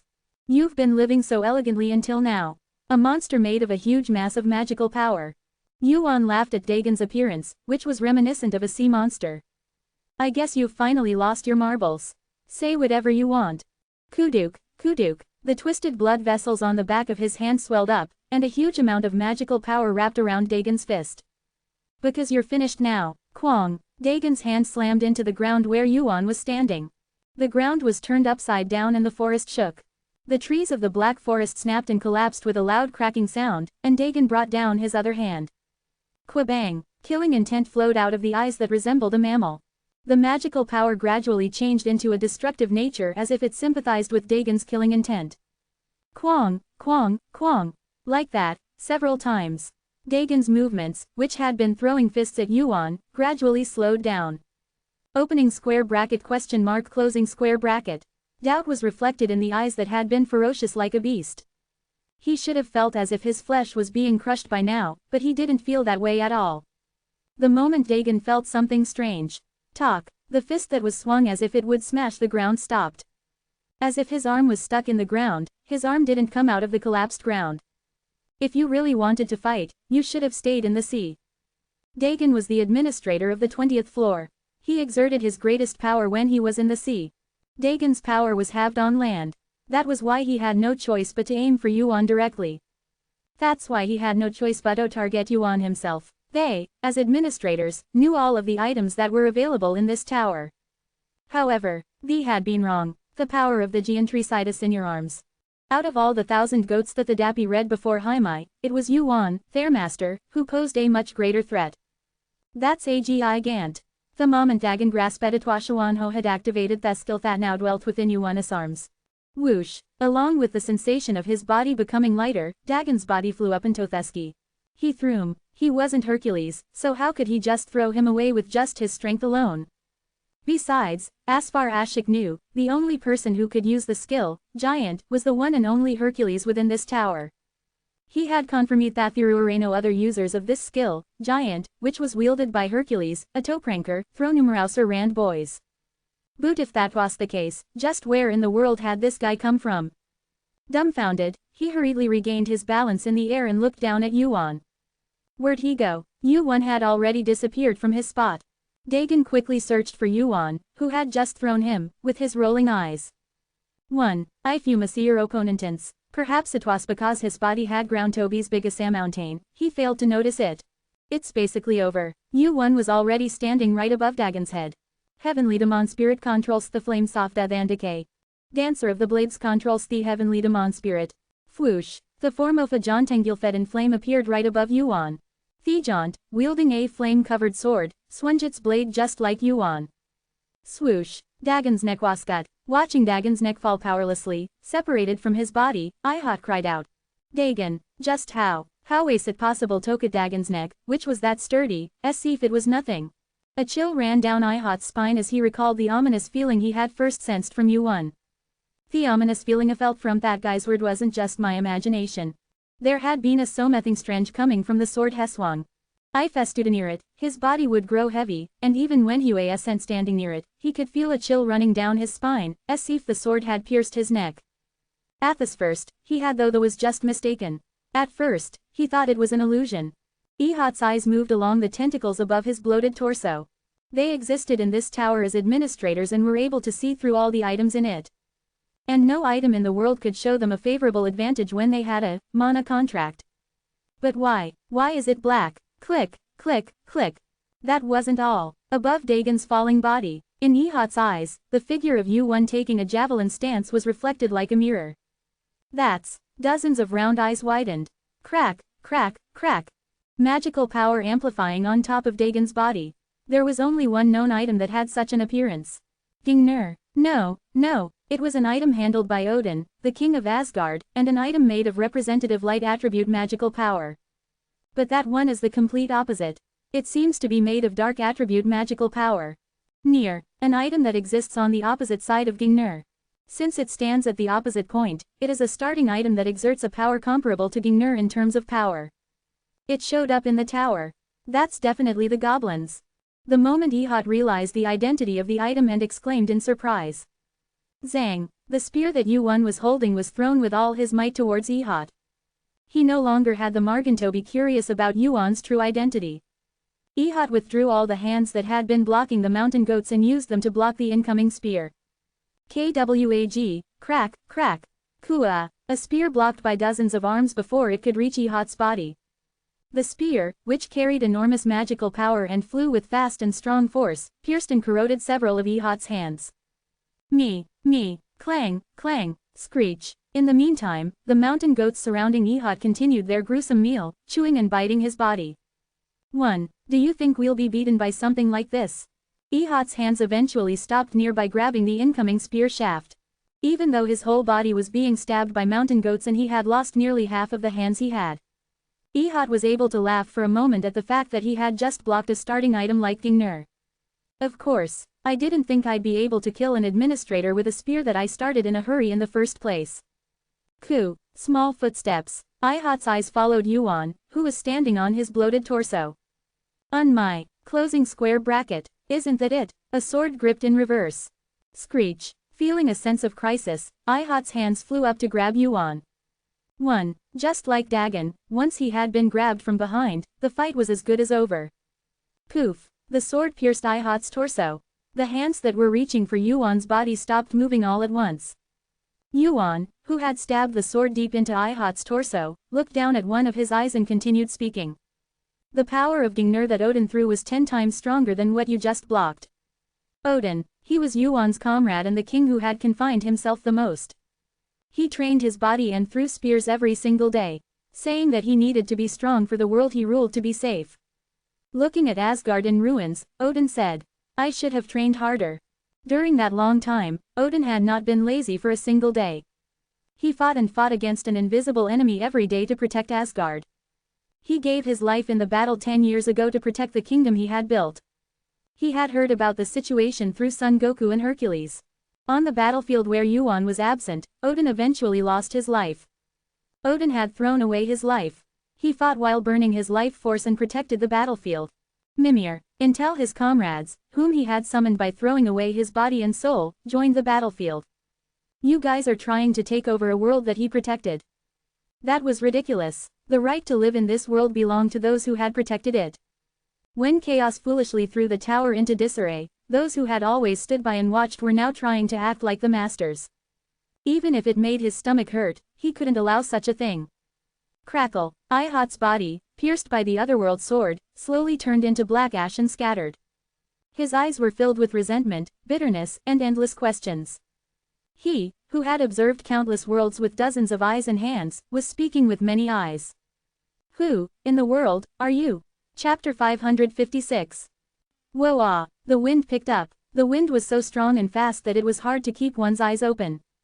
The heavenly soldiers caught in the whirlwind flew through the sky. Eek, I'm flying. Hold on tight. The wind that blew at the manager's gesture threw the heavenly soldiers high into the sky. Phew! A wind like a typhoon blew throughout the stadium. Because of that, it was hard for soldiers of intermediate skill to even stand still. He wasn't using any special skill. His mana was helping him on its own.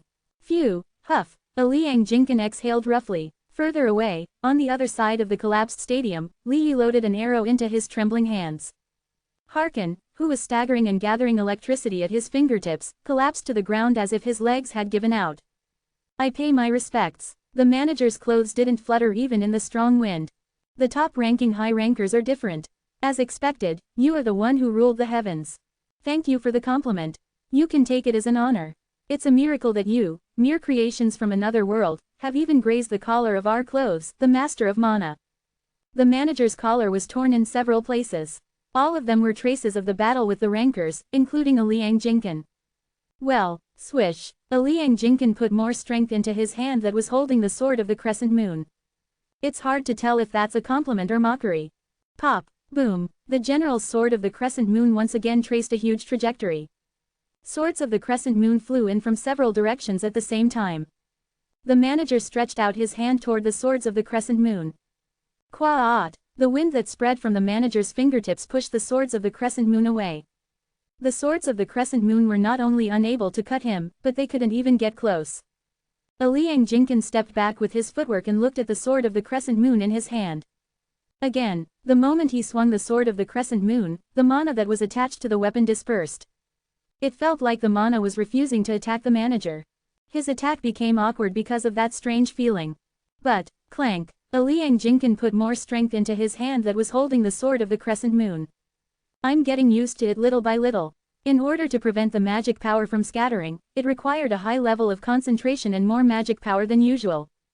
In order to forcibly restrain the magic power that was rebelling on its own, it required a great deal of nerve, and effort had to be made to become intimate with the magic power. At first, I despaired of this fight. I wondered how I could win against the administrator, the ruler of mana, with magic power that did not move as I wished. However, as the battle continued, I was getting used to this feeling little by little. In addition to that, a fist flew with a small and weak shout. Boo Wang, Qua Aat. Pandora's fist brushed past the administrator's head, pushing away the wind. She failed to reach her target because the wind distorted her trajectory, but Pandora's power was definitely approaching the point where it could reach the administrator. Her strength alone is enormous. Pandora did not use any special skills, nor was she consuming a lot of magic power like herself. She was just pushing forward with her immense physical abilities alone. I don't know why she's here, but, Kwaut. Iliang Jingu swung the inuldo in time with Pandora, and became increasingly convinced.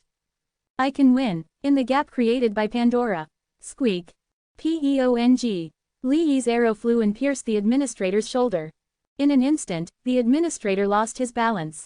There was no way that Iliang Jingu, who had honed his skills on all kinds of battlefields, would miss that gap. Qua Aat. The inuldo pierced through the wind. Puuk. Along with the rogue, the inuldo pierced through the administrator's body. Finally, the general did it. The soldiers of the heavenly realm who were watching the battle cheered. At first, it was a battle that they thought they could never win, but as expected, their general, Iliang Jingu, did not betray their trust. However, the reaction of Iliang Jingu, who had actually stabbed the administrator's body with the inuldo, was different from theirs. Iliang Jingu's face was full of surprise. Li's body. Cheek. The administrator's hand touched Iliang Jingu's body. Immediately after, Kwa'u, the wind that gushed out of the administrator's hand pierced through Iliang Jingu's body, sending him flying high into the sky. Kiyuyu. Iliang Jingu quickly turned his body halfway in the air to cushion the impact. Despite the shock that felt like his body was being pierced, his body was not properly balanced. He staggered and checked the Tsukiyomi sword in his hand. He recalled the sensation he had just felt when he pierced the administrator's body. There was nothing. When piercing a body, he should have felt the sensation of flesh and bone. However, he did not feel anything like that from the body of the administrator, Haster.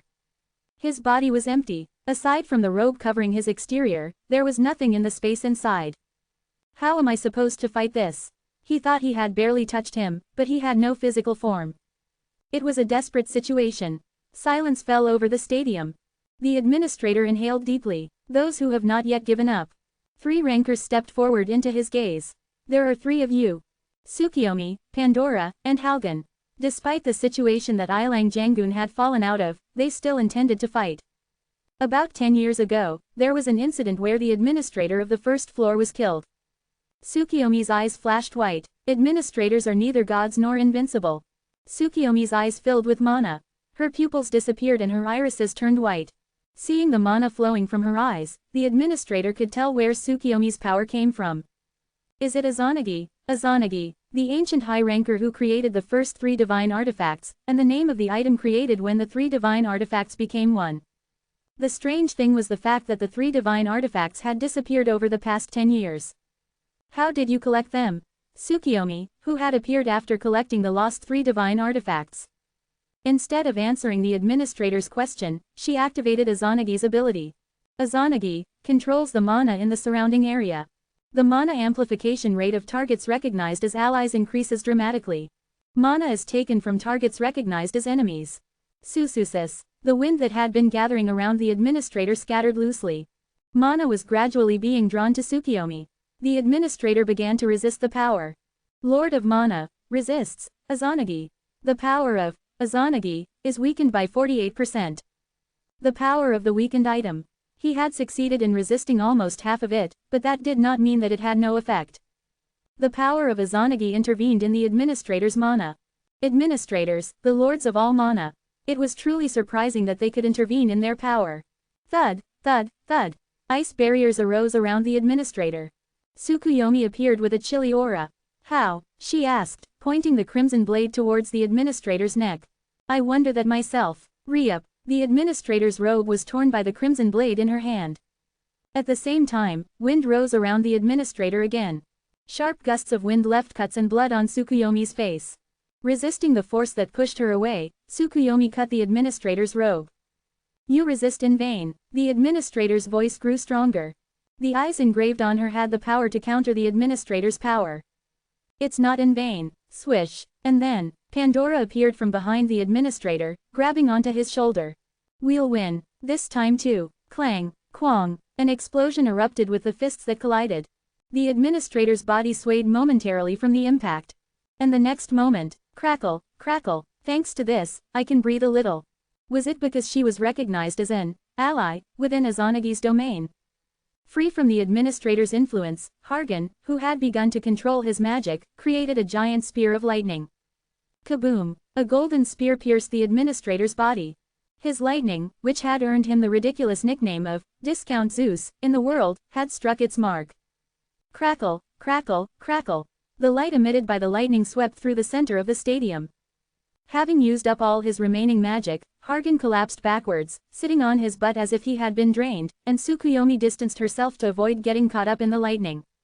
The light gradually faded, and within it, the administrator appeared with a hole in the center of his robe. Ah, seriously, I'm exhausted. Hargan, who had collapsed on the spot due to his lack of strength, let out a hollow laugh. The administrator was unharmed. His robe was in tatters, but his movements were unchanged. Thud. The administrator approached slowly, one step at a time. Hargan felt as if he were fighting an enemy with no substance. No matter how much I attack, there's no substance. There was nothing as frustrating as fighting an invisible enemy. He had never felt this way even when fighting the monsters of the ghost tribe. He couldn't win. That conviction gradually transformed into fear. But then, bang, at the heavy fist, the manager's body swayed once more. Don't mess with the weak. Pandora. Hargan's expression distorted at her merciless words. Hey, weak. His pride was hurt. It was as if she was treating Hargan, who was more obsessed with strength than anyone else, like a child. But now was not the time to argue about such things. HMPH. Inhaling deeply, Pandora dug into the manager's arms. She must have known that a physical attack would be useless. She acted as if she didn't know what fear was. Pandora, first, we need to figure out that guy's true form. Tsukuyomi, who was activating Izanagi, covered one of his eyes with his hand. His vision was blurring. No way already. This was the first time he had used Izanagi. He knew that the amount of magical power and mental strength required for activation would not be easy, but he never thought it would end this quickly. Bang! Pandora's fist hit the manager's body. Chi! The wind cut through her body. Even though her fist was torn apart, she did not hesitate to move. It must have been painful. You guys are broken somewhere. Chiak! The outstretched fist split, and bloodstains appeared on her forearm. Pandora did not back down. Pandora dug into the claws of the wind. Tsukuyomi was surprised by her actions, as if she was throwing her own body away. Pandora. At that moment, it felt like time was slowing down. Like a moth flying towards its death. The manager wrapped in wind and Pandora confronting him. The moment they collided, Tsukuyomi squeezed his eyes shut. He couldn't bear to watch her being torn apart by the manager's wind. But, Tsukuyomi quickly opened his eyes again at the unusually quiet surroundings. And there, I was just going to watch. Yuan, who had disappeared with the two managers, was standing behind the manager with Pandora in his arms. It's harder than I thought. Chapter 557.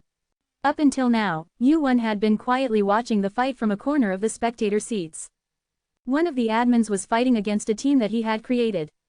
The power of the Samshinki, created by Tsukuyomi, surprisingly had the ability to oppose the mana of the admin. I thought it would be easier than I thought. Izanagi. The performance of Izanagi, which combined the Samshinki, was so good that even Yuan was tempted by it. It was an item that could rival the Lord of Mana, which was exclusive to admins. Yuan thought that this fight might end easier than he had thought. That is, until Tsukuyomi collapsed in her seat with her eyes closed. This is difficult. Now, the only remaining force was Pandora. Of course, she still had the strength to fight, but the problem was that her spirit was broken. They still didn't know the truth of that damned admin's existence, that it wasn't that great. And then, Pandora was seen charging towards the admin without thinking. He knew that it was the right answer, even if it meant losing an arm or a hand. In order to win this fight, that was the right answer. However, even knowing that, Yuan had no choice but to move. I was just going to watch, but it's harder than I thought. Yuan. Pandora blinked her eyes in surprise and looked up at Yuan. All of a sudden, the attention was focused on Yuan. Those who still didn't know the relationship between Yuan and Pandora opened their eyes wide as they watched Yuan holding Pandora in his arms. You did much better than I thought. I told you to gain experience, but I didn't think you'd be able to push them this far. Yuan was truly impressed. The reason he hadn't taken 3 of them to the Black Forest, but only 2, wasn't because he couldn't handle 3 of them by himself. There would be many times in the future when they would fight admins. However, he wouldn't be able to be there every time. Even if they were in a team of several people, the high rankers needed to be able to face admins. Creating a team to fight admins in the Heavenly Demon War and leaving one admin in this fight was the first step towards that. However, they had done much better in their first fight than Yuan had expected. Why have you returned alone? At Yu-won's appearance, the admin looked around. He couldn't see them, the two admins who had disappeared with him. They were gone, and only Yu-won had returned. Really, were you really the master of the Black Forest? What the two admins had seen just before they disappeared was the Black Forest. He thought it couldn't be, and wondered if it was just a similar place. Hey, where's your turn? Thud. At that moment, another presence appeared above the stadium. A white-haired man riding on a pure white cloud, flying through the admin's wind. Zhiqian Dae-sung. The admin's voice shook as he confirmed Sun Ogong's face. Even in his hands, the 25th floor admin was being held unconscious. Following Yu-won, who had taken out two admins, Sun Ogong had subdued another admin. In a short moment, the situation had worsened drastically. You said you were just going to watch. That's what I was going to do. At first. If you had stayed still, that kid would have been finished off. Sun Ogong clicked his tongue as if he was disappointed. He looked alternately at Yu-won and Pandora, who was in his arms, and made a playful, mischievous expression. Have you never seen a new 8-armed Vajra? Yu-won nodded silently in affirmation. Pandora laughed out loud as if she was in a good mood at Sun Ogong's words. In a battle situation, not any other situation, he never thought he would make such an irrational choice. Sitting Pandora, who had been injured in the fight with the admin, on the floor, Yu-won looked over her body. She's hurt. It was natural to get hurt in a fight. He hadn't brought her to the battlefield without considering that. However, perhaps, just in case, though, I didn't think about it either. At that time, I was desperate to fight the guys out there. Really, just in case, Yu-won had quickly subdued the two admins and watched her fight while hiding his presence. That's quite a lot too. Actually, she wasn't that badly hurt. There were some scratches and cuts from the wind. As was the case when fighting an opponent who handled wind attribute magic power, there were many surface wounds, but they weren't that deep. Fortunately, there didn't seem to be any fatal wounds. It was thanks to Pandora's sturdy physique. But for some reason, she looked like she was badly hurt. He didn't feel too good about it. Rest for a bit. I can win. I know you would have won if I hadn't stepped in. So consider it a win. Yu-won pressed his forehead against Pandora's, who was trying to get up, and sat her back down. Sun Wukong flew next to Yu-won, doing a backflip with a big smile on his face. Yu-won asked, looking at the admin held in his hand. Is he dead? He's still breathing. He looks dead though. He woke up a few times on the way here. He's got a tenacious life. That's good then. Sun Wukong suddenly narrowed his eyes. The two of them locked gazes. Rock, paper, boom. Sun Wukong opened his palm while looking into Yu-won's eyes with his fire-eyed vision. Show me. Scissors and paper. Sun Wukong, who had revealed his paper, grabbed his head and screamed. Eek, hey, isn't that cheating? How can you use precognition in rock, paper, scissors? We both used skills. Don't make excuses and accept it. Sun Wukong rolled around on the ground for a while after that. He must have fought a lot, but he still seemed hungry. Well, yeah, he hadn't had a proper fight in 10 years, so no matter how much he fought, he'd still be hungry for more. Did you decide on your opponent with rock, paper, scissors? The admin asked in disbelief as he watched Yu-won step forward. He wasn't expecting both of them to charge in at once, but only one of them, and not even Cheonma Shinsu, to step forward. Yu-won nodded at his question and showed his hand, which had made the scissors sign. Yes, I won. Sun Wukong was definitely an idiot. Of all the games, he chose rock, paper, scissors. He must have been confident in his fire-eyed vision, but Yu-won had precognition. It wasn't like he was seeing into the distant future, but just predicting what Sun Wukong would do next, so it wasn't that difficult. What happened to the other two? You mean Dagon and Ihot? How do you know that name? The admin was flustered. Other than the admins, there shouldn't have been anyone else who knew the names of the admins. Only a few knew those names. The ancient admins who had taken root in the tower a long time ago and... Don't tell me, another existence, not an admin. The admin's magic power shook unsteadily as he came to that conclusion. You're quite perceptive, Haster. When Haster guessed his name as well, his suspicions came one step closer to being confirmed. And that was the situation that the admins wanted to avoid more than anything else. That's impossible. He's clearly... You don't believe it? Whoosh, boom, boom, a giant flame surrounded Yu-won and Haster. Haster, engulfed in the flames, flinched and took a step back. The flames turned purple. In the middle of the flames, a giant eyeball stared at Haster. Unnamed greatness. Flame of death and decay. It felt like he was going to suffocate from the overwhelming greatness of the flames. Haster's gaze turned to the sword in Yuan's hand. It was an item that he had been curious about ever since Yuan had first appeared. As if its very existence denied and threatened them, it was like the fangs of a beast. Oh, this. Yuan felt Haster's gaze hidden inside his empty robe. Neither did I. At that time, I was too busy fighting those outside. Otherworld sword. This item was the best masterpiece created by Hephaestus. The weapon that the future Hephaestus made by sacrificing his hammer was handed over to the current Hephaestus and processed into an item. It was the nemesis of the outer species. However, ironically, the role of the Otherworld sword did not end in the fight against the outer species. Thinking about it, you guys are the same. The ones who came from outside. Surely you, really, not now. All I have left now is memories.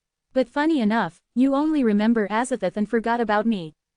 Crunch, crunch. Yuan slowly approached Haster. Well, it's a good thing for me. Snap. Haster began to step back. He had already lost his will to fight. If it were up to him, he wanted to ride the wind and run away far, far away. But he couldn't. Crackle, blaze. A fierce flame burned around him. It was a flame that would burn his whole body to black ash the moment it touched him.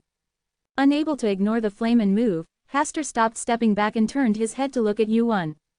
It's funny, acting like a god as an administrator, but being defeated by the players you summoned and dragged to the ground. Blaze. Flames flared in Yuan's eyes. Haster's insides, reflected in the fire eye of truth, were still empty. A space with nothing. Because of that, even the Ryongjin-kun, Tsukuyomi, Ie, and Halgan. They gradually lost their will to fight against the intangible Haster. But they were not wrong. Haster's robe, which had become a fluttering rag in the flames. That was his ontology and his real form that had changed like Dagon and Ihot. Do you know, if I hadn't stopped her, you would have been killed by Pandora. Yuan did not blame Pandora for her reckless behavior. Whether she had just rushed in, noticed something, or it was just a gut feeling. He didn't know which it was, but her actions were reasonable enough. Haster's robe, which had become a rag due to the fight with the heavenly realm and several high rankers. She tried to give a final blow to Haster's ontology. The result would probably be Pandora's arm or hand flying off, and Haster's breath being cut off. But Yuan couldn't just watch that happen. If his opponent had been a crazy guy like Asura who didn't know how to give up, the fight would have been much easier. You, what the hell are you? Haster asked about Yuan's true nature. He had doubted it at first, but he was sure that Yuan was definitely not Azathoth. Azathoth. He was an absolute being who encompassed the tower and everything outside of it, regardless of form or space. A being who could bring the tower to ruin in an instant if he wanted to. The only being that the outer gods like Shub-Niggurath, Yog-Sothoth, and Nyarlathotep, whom the administrators feared was Azathoth. However, he didn't feel that kind of power of Azathoth from the current Yuan. I told you. Now, I'm not. Crackle, blaze. The flames gradually closed the distance. I used to be him for a while. Because I had the memories, the power, and the name. But now, I've lost my power and my name. The wind that surrounded Haster brushed past Yuan's body. But I still have my name. Name. Come to think of it, he hadn't heard the name. A name that had been overshadowed by the great name of Azathoth. Kim Yuan. The three letters made the administrator's head spin. Chapter 558. The first time I heard that name was from the tutorial's administrator. A guy named Filled Square has entered. I don't remember the name properly. Instead, I only remembered the news that a great guy had entered. The administrator of Lyoreal was the lowest-ranking administrator, but the power he possessed was the highest among the administrators. He was in charge of selecting players from among the people living in various worlds and towers. It was the first time since Sun Ogong that he had mentioned a player from the lowest floor. Why, is he that great? This time, the son of Zeus is said to have participated. What's that guy doing? At that time, the administrator's attention was focused on Hargan, the bloodline of Zeus, who inherited the Thunderbolt. Even though he became a player late, his skills were already at a considerable level before he started the tutorial. Perhaps he could become a great spear who would become a ranker in the shortest possible time and fight the outer instead of them. However, that guy is second. The result completely overturned the administrator's expectations. A guy who came from an insignificant world called Earth has passed Hargan. Is that possible? A guy who isn't even a pureblood? Definitely it's the first time since the Great Heavenly Calamity. The surprise didn't end there. The Chimera Maker died at that guy's hand. The tutorial administrator who said so was muttering that it was a headache, but he was also laughing. Thanks to that, I have to rewrite the ending of the tutorial from the beginning. The player named filled square broke all the records of the previous tutorials. He even defeated the Chimera Maker and turned the entire ecosystem of the tutorial upside down. It was a strange change and a great change. The change started with filled square and caused a tidal wave. The administrator of the first floor was even more excited. That guy fought a ranker from Olympus and ended in a draw. It was nonsense. Even if it was a battle that took place on the first floor, it was a draw against a ranker. The Great Heavenly Calamity had fought the Chimera Maker on the 50th floor and won, but that was only after he had adapted to the tower quite a bit. But now, a kid who had just passed the tutorial had fought a ranker from Olympus to a draw. If it's that guy, it might be possible. Upon hearing the news, Hastur thought. The fight against the outer god, which he thought was impossible to win. If it was him, could he perhaps defeat Yog-Sothoth and Shub-Niggurath? However, filled square, what was it? For a while, he had forgotten. Filled square. A name consisting of only 3 letters. Whoosh. Burning in flames, Hastur thought slowly. Kim Yu-won. As the forgotten name came to mind, memories of him flashed by like a series of images. Why did I forget? He fought against the foolish chaos. As if he had come from the future, he committed gigantomachia and prevented Ragnarok. The plans established by the foolish chaos were ruined one after another. Soon, he prevented Shub-Niggurath's first invasion and joined forces with Odin to eliminate her. He acquired Shub-Niggurath's name. He took the power and name of Nyogtha, Nyarlathotep, and Yog-Sothoth. And finally, he got his hands on the power and name of Azathoth. Whoosh, Hastur's robe turned to ash and fluttered. In his gradually blurring vision, he saw Yu-won's face, looking down at his burning robe. I thought you were gone. The last moment, his name, which had disappeared along with Azathoth's name, came to mind, and Hastur muttered as if he was lamenting. As the name that had vanished along with Azathoth's resurfaced, Hastur muttered in lamentation. A long gash ran across his shoulder from the tip of the spear, and fresh blood spurted into the air. I was forgetting about you. The throne was broken. The king who had irreverently hated and loved the world from above it no longer existed in this world. In order not to forget Azathoth's name, they had truly spent a long time engraving his name into their minds. However, there was another person. They had forgotten the name of the one they should not have forgotten. Kim Yu, Hastur thought as the last remaining head turned to ash and scattered. If they could not figure out the variable known as Kim Yu-won, we might lose this fight. Crackle. Yu-won stepped on the remnants of Hastur, which had turned to ash and were scattered on the floor, and extinguished the flames with his foot. That makes 4 of these guys below no, 5 including the one on the first floor.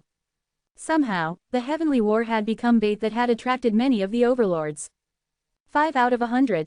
It wasn't a large number, but not all the overlords would act the same. Like the one who had just warned Zeus.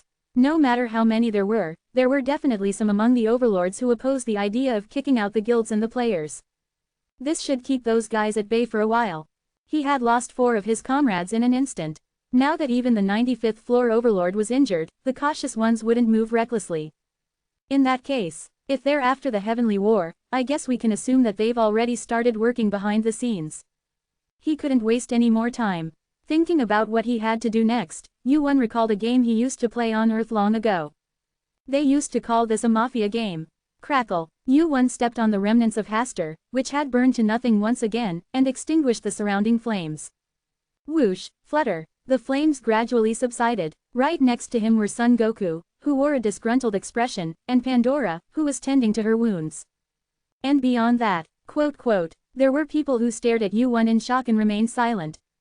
Their gazes were directed at the black ash that Yu-won was stepping on. They weren't fools, so they knew that the ash was Hastur, who had just disappeared into the flames with Yu-won. He had disappeared with 2 overlords and then returned alive, and in an instant, he had turned another overlord into ash with a giant flame. That guy, what the hell is he? Dumbfounded, Hargan muttered in a small voice, as if he couldn't even laugh. At first, he had only thought of him as an unnamed ranker, or perhaps a top-tier player who hadn't been given a rank yet. But the true identity hidden within him was a monster whose size could not be measured. Clang, screech, Supreme Heavenly Venerable, whose palm had been cut by Asura's spear, broke out in a cold sweat. He couldn't understand the current situation at all. Why am I being pushed back? Why? At first, he thought he would be able to subdue this little punk easily. Even before he went into seclusion, he had been ranked in the triple digits. Moreover, he wondered what a guy who had lost 2 of his 3 heads could possibly do. And that thought hadn't changed even after the first exchange. I definitely had the upper hand at first. Out of 10 exchanges, Asura's body was hit by 3 punches. Each time, Asura staggered to regain his balance and swung his spear again. He had incredible stamina, however, he was not immortal like the great heavenly sage, so he was bound to fall eventually. With that in mind, Supreme Heavenly Venerable engaged in the fight. But, why the hell? Clang! Once again, Supreme Heavenly Venerable's palm sank into Asura's abdomen. Stagger! Splash! Asura swung his spear even as he swayed dangerously, as if he might collapse at any moment. Supreme Heavenly Venerable's collar was torn off. The edge of Tashanglaujan's shudder was ripped open, and blood sprayed upward. Why? Taishang Laozun finally shouted at Asura, horish Atham like a zombie that would not die. Wife on you fall down. A hand touch at Asura's chest. Clang. The foot that was fired throat hepalm of the hand shook Asura's body from the inside out. Asura's body trembled greedily. Sengasura Shayas roll over in white. Taishang Laozun was finally relieved, thinking it was over.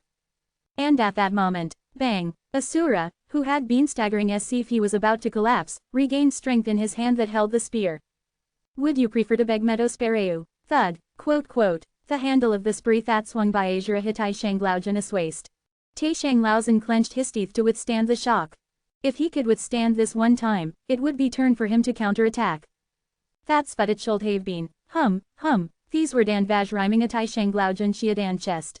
I had forgotten. Asura Shanswara Morathanon. Creak. The sword and vajra that cut through flesh and bone. Taishang Laozun Shaiswidanata Sift Hawarabane grippied apart. The strength in his body drained away as the sword pierced his windpipe and the vajra entered his ribs. Have you been intentionally creating anapenning until now? Asura, who was dealing with 6 arms and 3 heads. He had been using it freely Asoepan, but at some point, he had only faced Taishang Laozun with a single spear. Was his magical power exhausted, or was there a time limit on the skill's duration? At some point, Taishang Laozun stopped paying attention to the 4 non-existent arms and focused only on the single spear. But, I heard you've been indoors for a long time, but you're inexperienced at an actual combat. That was what Asura had been waiting for. Carelessness, that was the defeat of Taishang Laozun, and what the experienced Asura had been waiting for. Swish, the sword that had pierced his throat was gently pulled out. Taishang Laozun Shaiswara turned dead black. As his life force quickly faded, Asura reached out his hand towards his head. Squash! His head burst open like asthma shed fruit. Soon, Taishang Laozun's body fell backward slowly. I though the was strongest, Asura muttered regretfully as he looked down at his bloody palm. I guess I was wrong. Asura thought that it would be more enjoyable to fight Taishang Laozun than the 3 mediocre administrators. He even judged that Taishang Laozun alone would be more dangerous than the 3 administrators if they had the same master of mana. But what the hell, perhaps because he had spent time getting used to the administrator's magical power and becoming accustomed to it, Taishang Laozun had become a strong but foolish man. The real thing is, bang, instead of a long spear, Asura, who held 2 swords, 1 in either hand, kicked the ground and stepped on the ground. Whoosh, itis his way. The direction of the charge was the edge of the arena where the battle had ended. It was where the administrator, who had been reduced to ashes, and Yuan, who was standing on said ashes, were. Swish, the first attack was simply a threat. Asura, whose body was still hot from a fight that had fallen short of expectations, had no intention of ending the fight with such a surprise attack. That's why very little. He intended to inflict a small wound to instill a sense of crisis. Areu still wandering. Quote! Yuan and Asura turned their heads and their eyes met head-on. At that moment, Asura was startled and hesitated for a moment. Bang! Yuan's outstretched hand grabbed Asura by the head and slammed him down on the arena floor. Bang! Chapter 559. Ow is ow. Quang! After the fight that was thought to be over, there was a vibration so loud that it shook the stadium. The stadium floor was cracking. The tension that had been released was pulled tight again. And Li Rangjin-kun had no choice but to smile in disbelief when he confirmed the identity of the cause of the loud noise. The winner of this heavenly realm competition is that guy. Asura, who had fallen to the ground with his head down. And Yuan, who was still holding onto Asura's head. If the two had fought, the result would have been no different.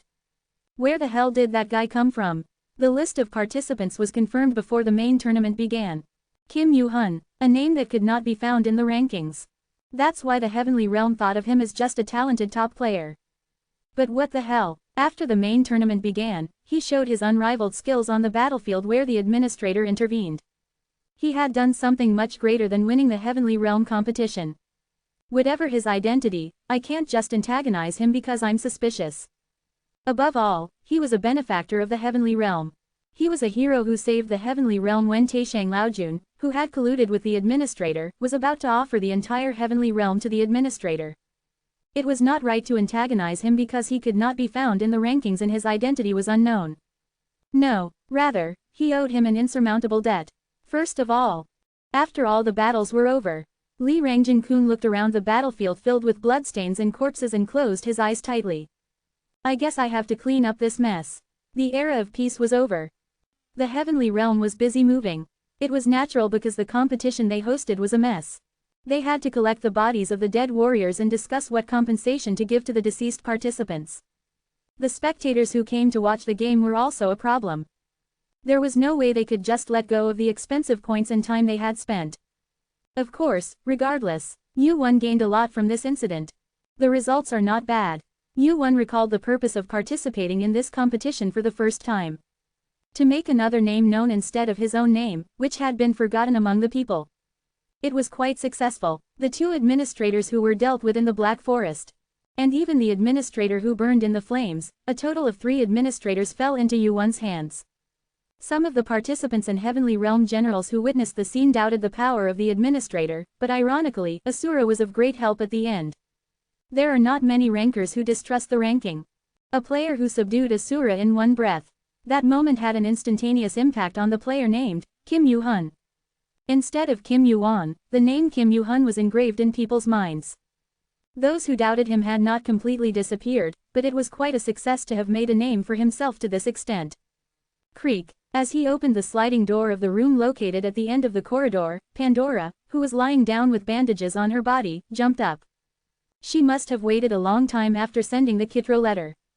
What did you buy? Pandora's eyes sparkled. Yoo-won held out the basket in his hand and answered. Something sweet. Cake. No, something else. This was the 50th floor. Unlike the Murim world, there were many different things other than cakes or chocolates that Pandora usually ate. Candy. They eat a lot of this here. Sweet, pretty much. Fruits hardened with sugar. Pandora's eyes sparkled at the sight of the snack she had never seen before, and she put the candy in her mouth and started to chew. Her expression seemed quite satisfied. Yoo-won sat down next to Pandora for a while and watched her inhale the candy. Then, Aowu is Aowu too. Pandora's words, her cheeks full of candy, made Yoo-won look puzzled. Huh, Aowu, can you finish eating and talk?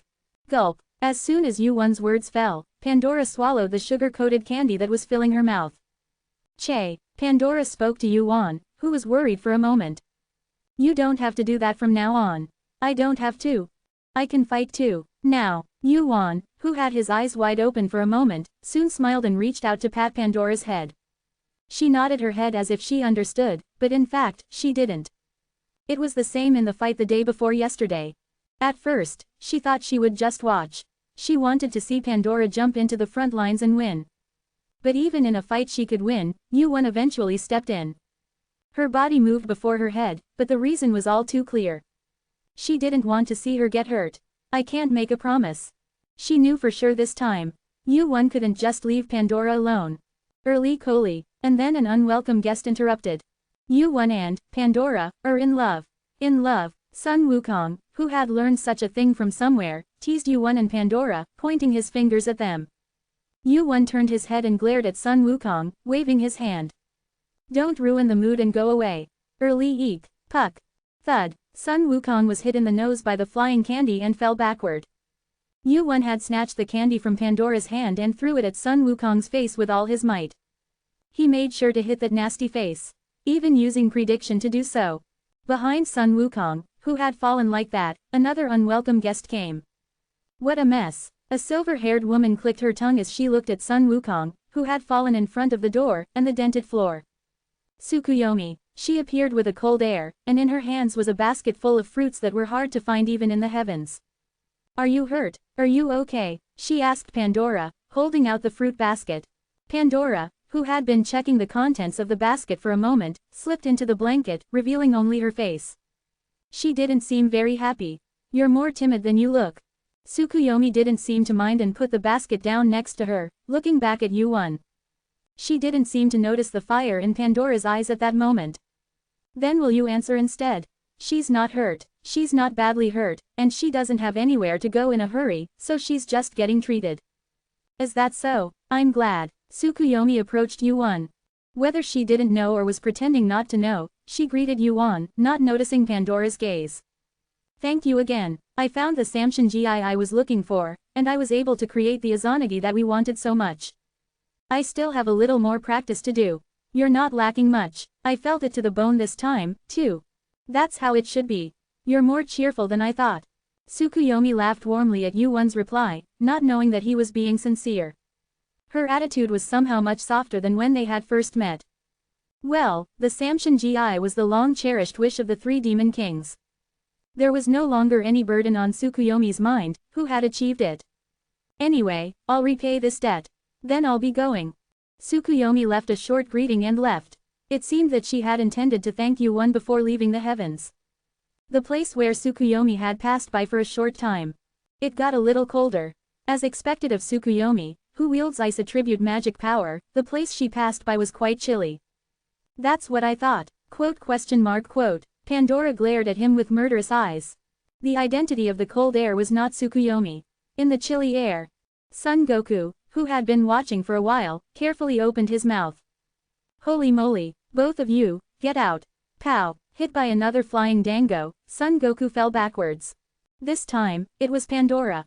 Yuan and Son Goku trudged down the hallway. Both of them had a small bump on their faces. Son Goku's nose was swollen, and Yuan's head was swollen. This hurts, man, Son Goku muttered, rubbing his swollen nose bridge. Why couldn't you dodge it? It's not that I couldn't dodge it. Then why didn't you dodge it? I felt like I shouldn't dodge it. Still clueless, Son Goku recalled the situation from a moment ago and asked. Why did we get hit? Beats me, you don't know, even though you're so smart. Son Goku chuckled, finding it funny that even Yuan didn't know something. Of course, he didn't really not know. He just didn't want to tell Son Goku. She's jealous. Tsukuyomi was beautiful. Yuan knew that too. A beauty comparable to Pandora. Just now, Yuan and Son Goku had been with two of the three most beautiful rankers in the tower. Son Goku, whose only interest was fighting, probably didn't think much of it. Thud, thud, thud.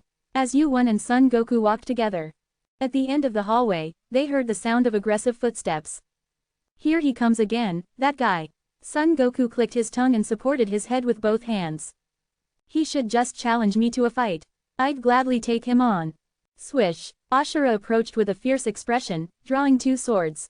His gaze was fixed on Yuan next to Son Goku. Is this the third time? Fourth, he came again when I wasn't here. After getting his head slammed into the stadium floor, Ashura had challenged Yuan several more times. Each time, Yuan accepted Ashura's challenge. He couldn't help it. I have to accept it, even if it's annoying. Like with Vishnu. That guy was the same. After Indra's death, Ashura's wandering continued for quite a long time. And the one who calmed Ashura down and settled him in Diva was none other than Vishnu. The method was simple. A battle maniac, Ashura, who couldn't live without seeing blood, challenged Vishnu dozens of times after losing to him. And each time, Vishnu accepted the challenge. However, he set a condition. If you lose to me 100 times, you will come under me. Those words were enough to provoke Ashura's strong pride. Ashura accepted the offer. He wasn't the type to not accept. But the result was as expected. 100 battles, 100 losses. A miserable record. That's how Ashura became a high ranker of Diva. Thud, thud, thud, thud. Ashura gradually approached. Feeling the refreshing murderous intent emanating from him, Son Goku asked with a hint of anticipation. Can't I do it? Can't you see? He's fixated on me right now. Yeah, I can see that. Thud thud thud thud. The sound of footsteps became as fast as a ghost's. Now, Yuan had no choice but to draw his sword. Just in case, don't interfere. Just in case, don't even think about interfering. No way. Yuan chuckled at Son Goku's wordplay and swung his sword at Ashura. I guess I'm in for a bit of a hassle.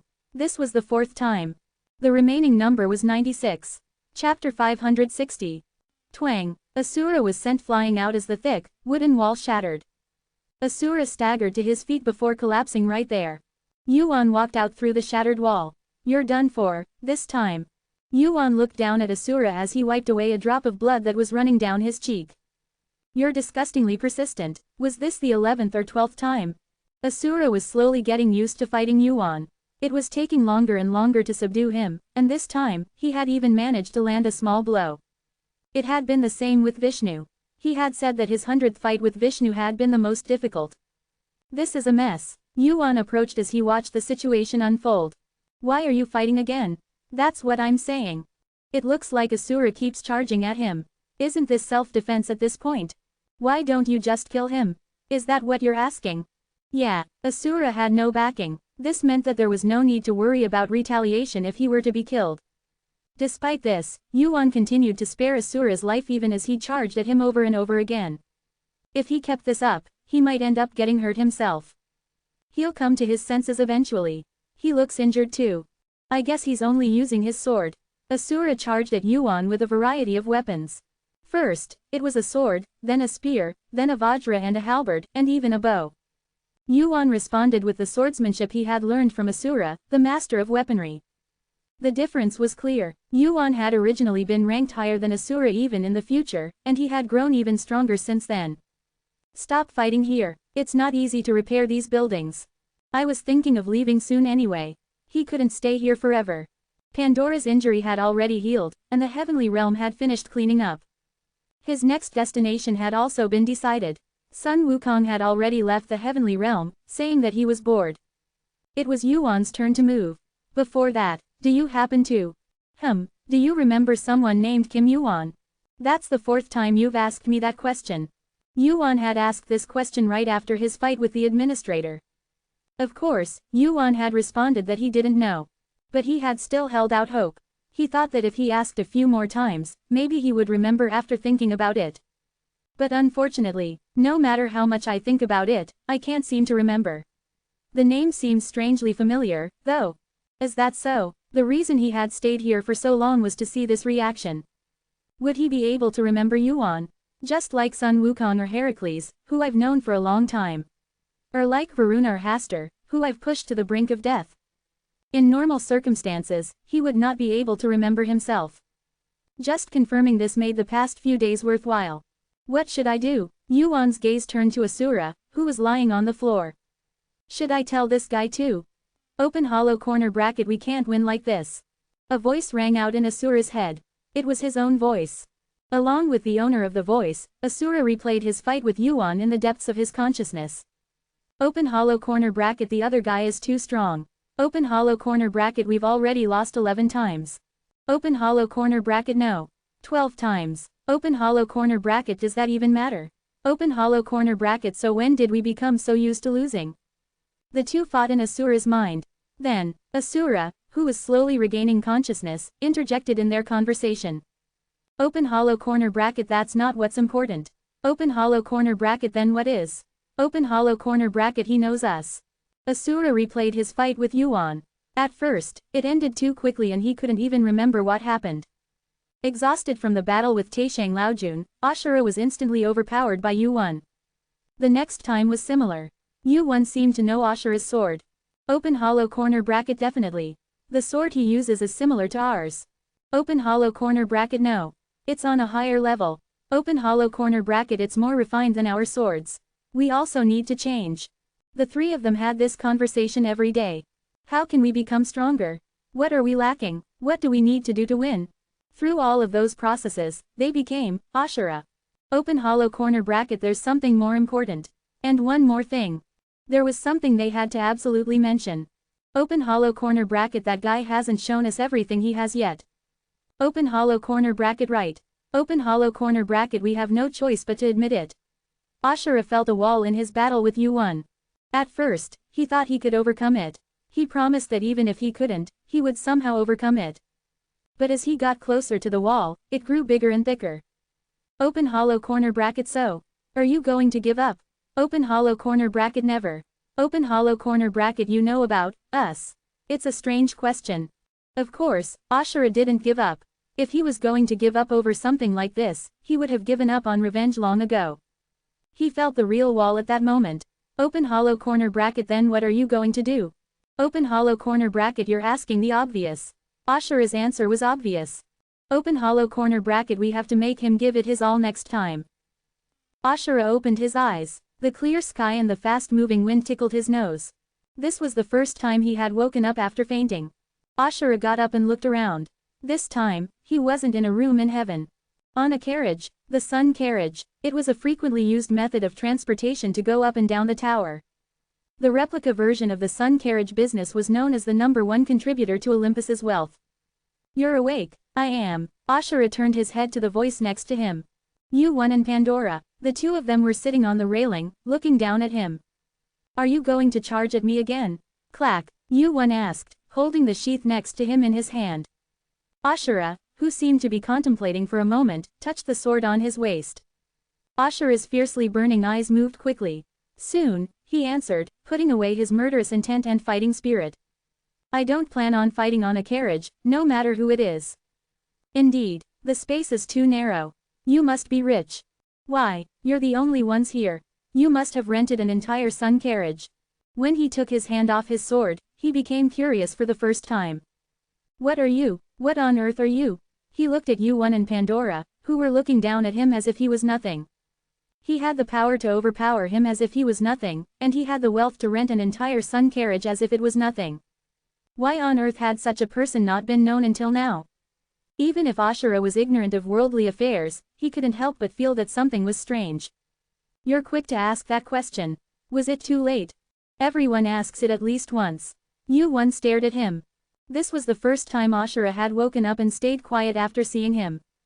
12 times. That was the number of times Ashura had been defeated by Yu-1. This is the 12th time.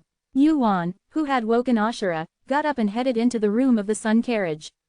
When it becomes the 100th time, you know. What is? I'll tell you if you win even once before that.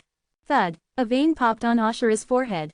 His eyes burned red again from the words that provoked him. Are you really going to do it properly? Who knows? Shrugging his shoulders, Yu-1 turned to go into the sun carriage. I was just waiting in case Asura woke up and started running around on the sun chariot. It was much more comfortable to rest inside the room rather than on the windy railings if you were going to rest anyway. And so, right after Yu-1 and Pandora left their seats. Open hollow corner bracket. I think I found a way. A voice rang out in Asura's head.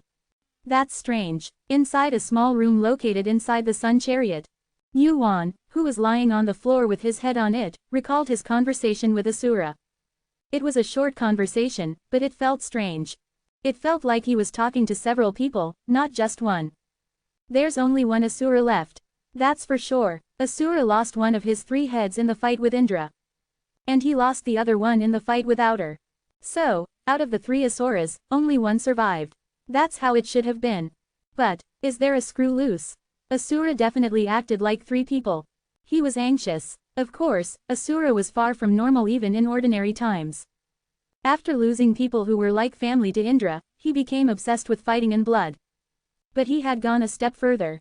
Thud. At that moment, the sound of the sun chariot landing on the ground was heard. 2 days of travel. Yu-1 raised his upper body from where he was lying. I guess we're here. Without lifting his butt, he sat in his seat and looked around. Pandora had definitely gone outside to the railings to get some air. I wondered why she hadn't come back for a while. No way. There was something bothering him, so Yu-1 jumped up from his seat. Swoosh. Asura's new model passed through the trees. Right after the sun chariot landed on the ground. Asura grabbed Pandora, who was standing on the railing and enjoying the wind, and started running with all his might. Pandora, who was hanging upside down. She looked up at Asura, who was carrying her with one arm and holding her on his side, and asked. Where are you going? I'm going somewhere. Why? Because I'm going to provoke the guy who was next to you. At Asura's answer, Pandora blinked her eyes a few times and asked. Me? Yeah, you. To kill me? I don't kill unless they're my opponent. Asura was a battle maniac, but that didn't mean he killed anyone. He often enjoyed fighting opponents who stimulated his curiosity or strong opponents. And now, Asura's interest was focused on Yu-1. Of course, I might kill you if you resist. Why me? It seems like the only thing that guy cares about is you.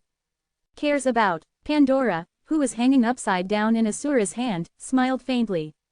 She liked the fact that Yuwon only cared about her. Okay, I'll do it. You will. Yeah, I'll do it. That. It was something that she was talking about, but it sounded a little different to Asura. You mean you'll be a hostage? It was strange, but it wasn't such a bad attitude from Asura's point of view. Anyway, it took Asura a while to subdue Pandora. If she made up her mind and resisted, she would easily be caught by Yuwon. It's not bad to give her a hostage. As long as his only weakness is here, he'll be angry this time. Anger. That was the best spice to bring out Yuwon's true feelings. This time, I'll be able to see his true feelings. And with that, I'll cut his throat with my sword. At the moment when Asura made up his mind. This will be fun. The hostage, Pandora, had a playful expression on her face as if she were playing a game.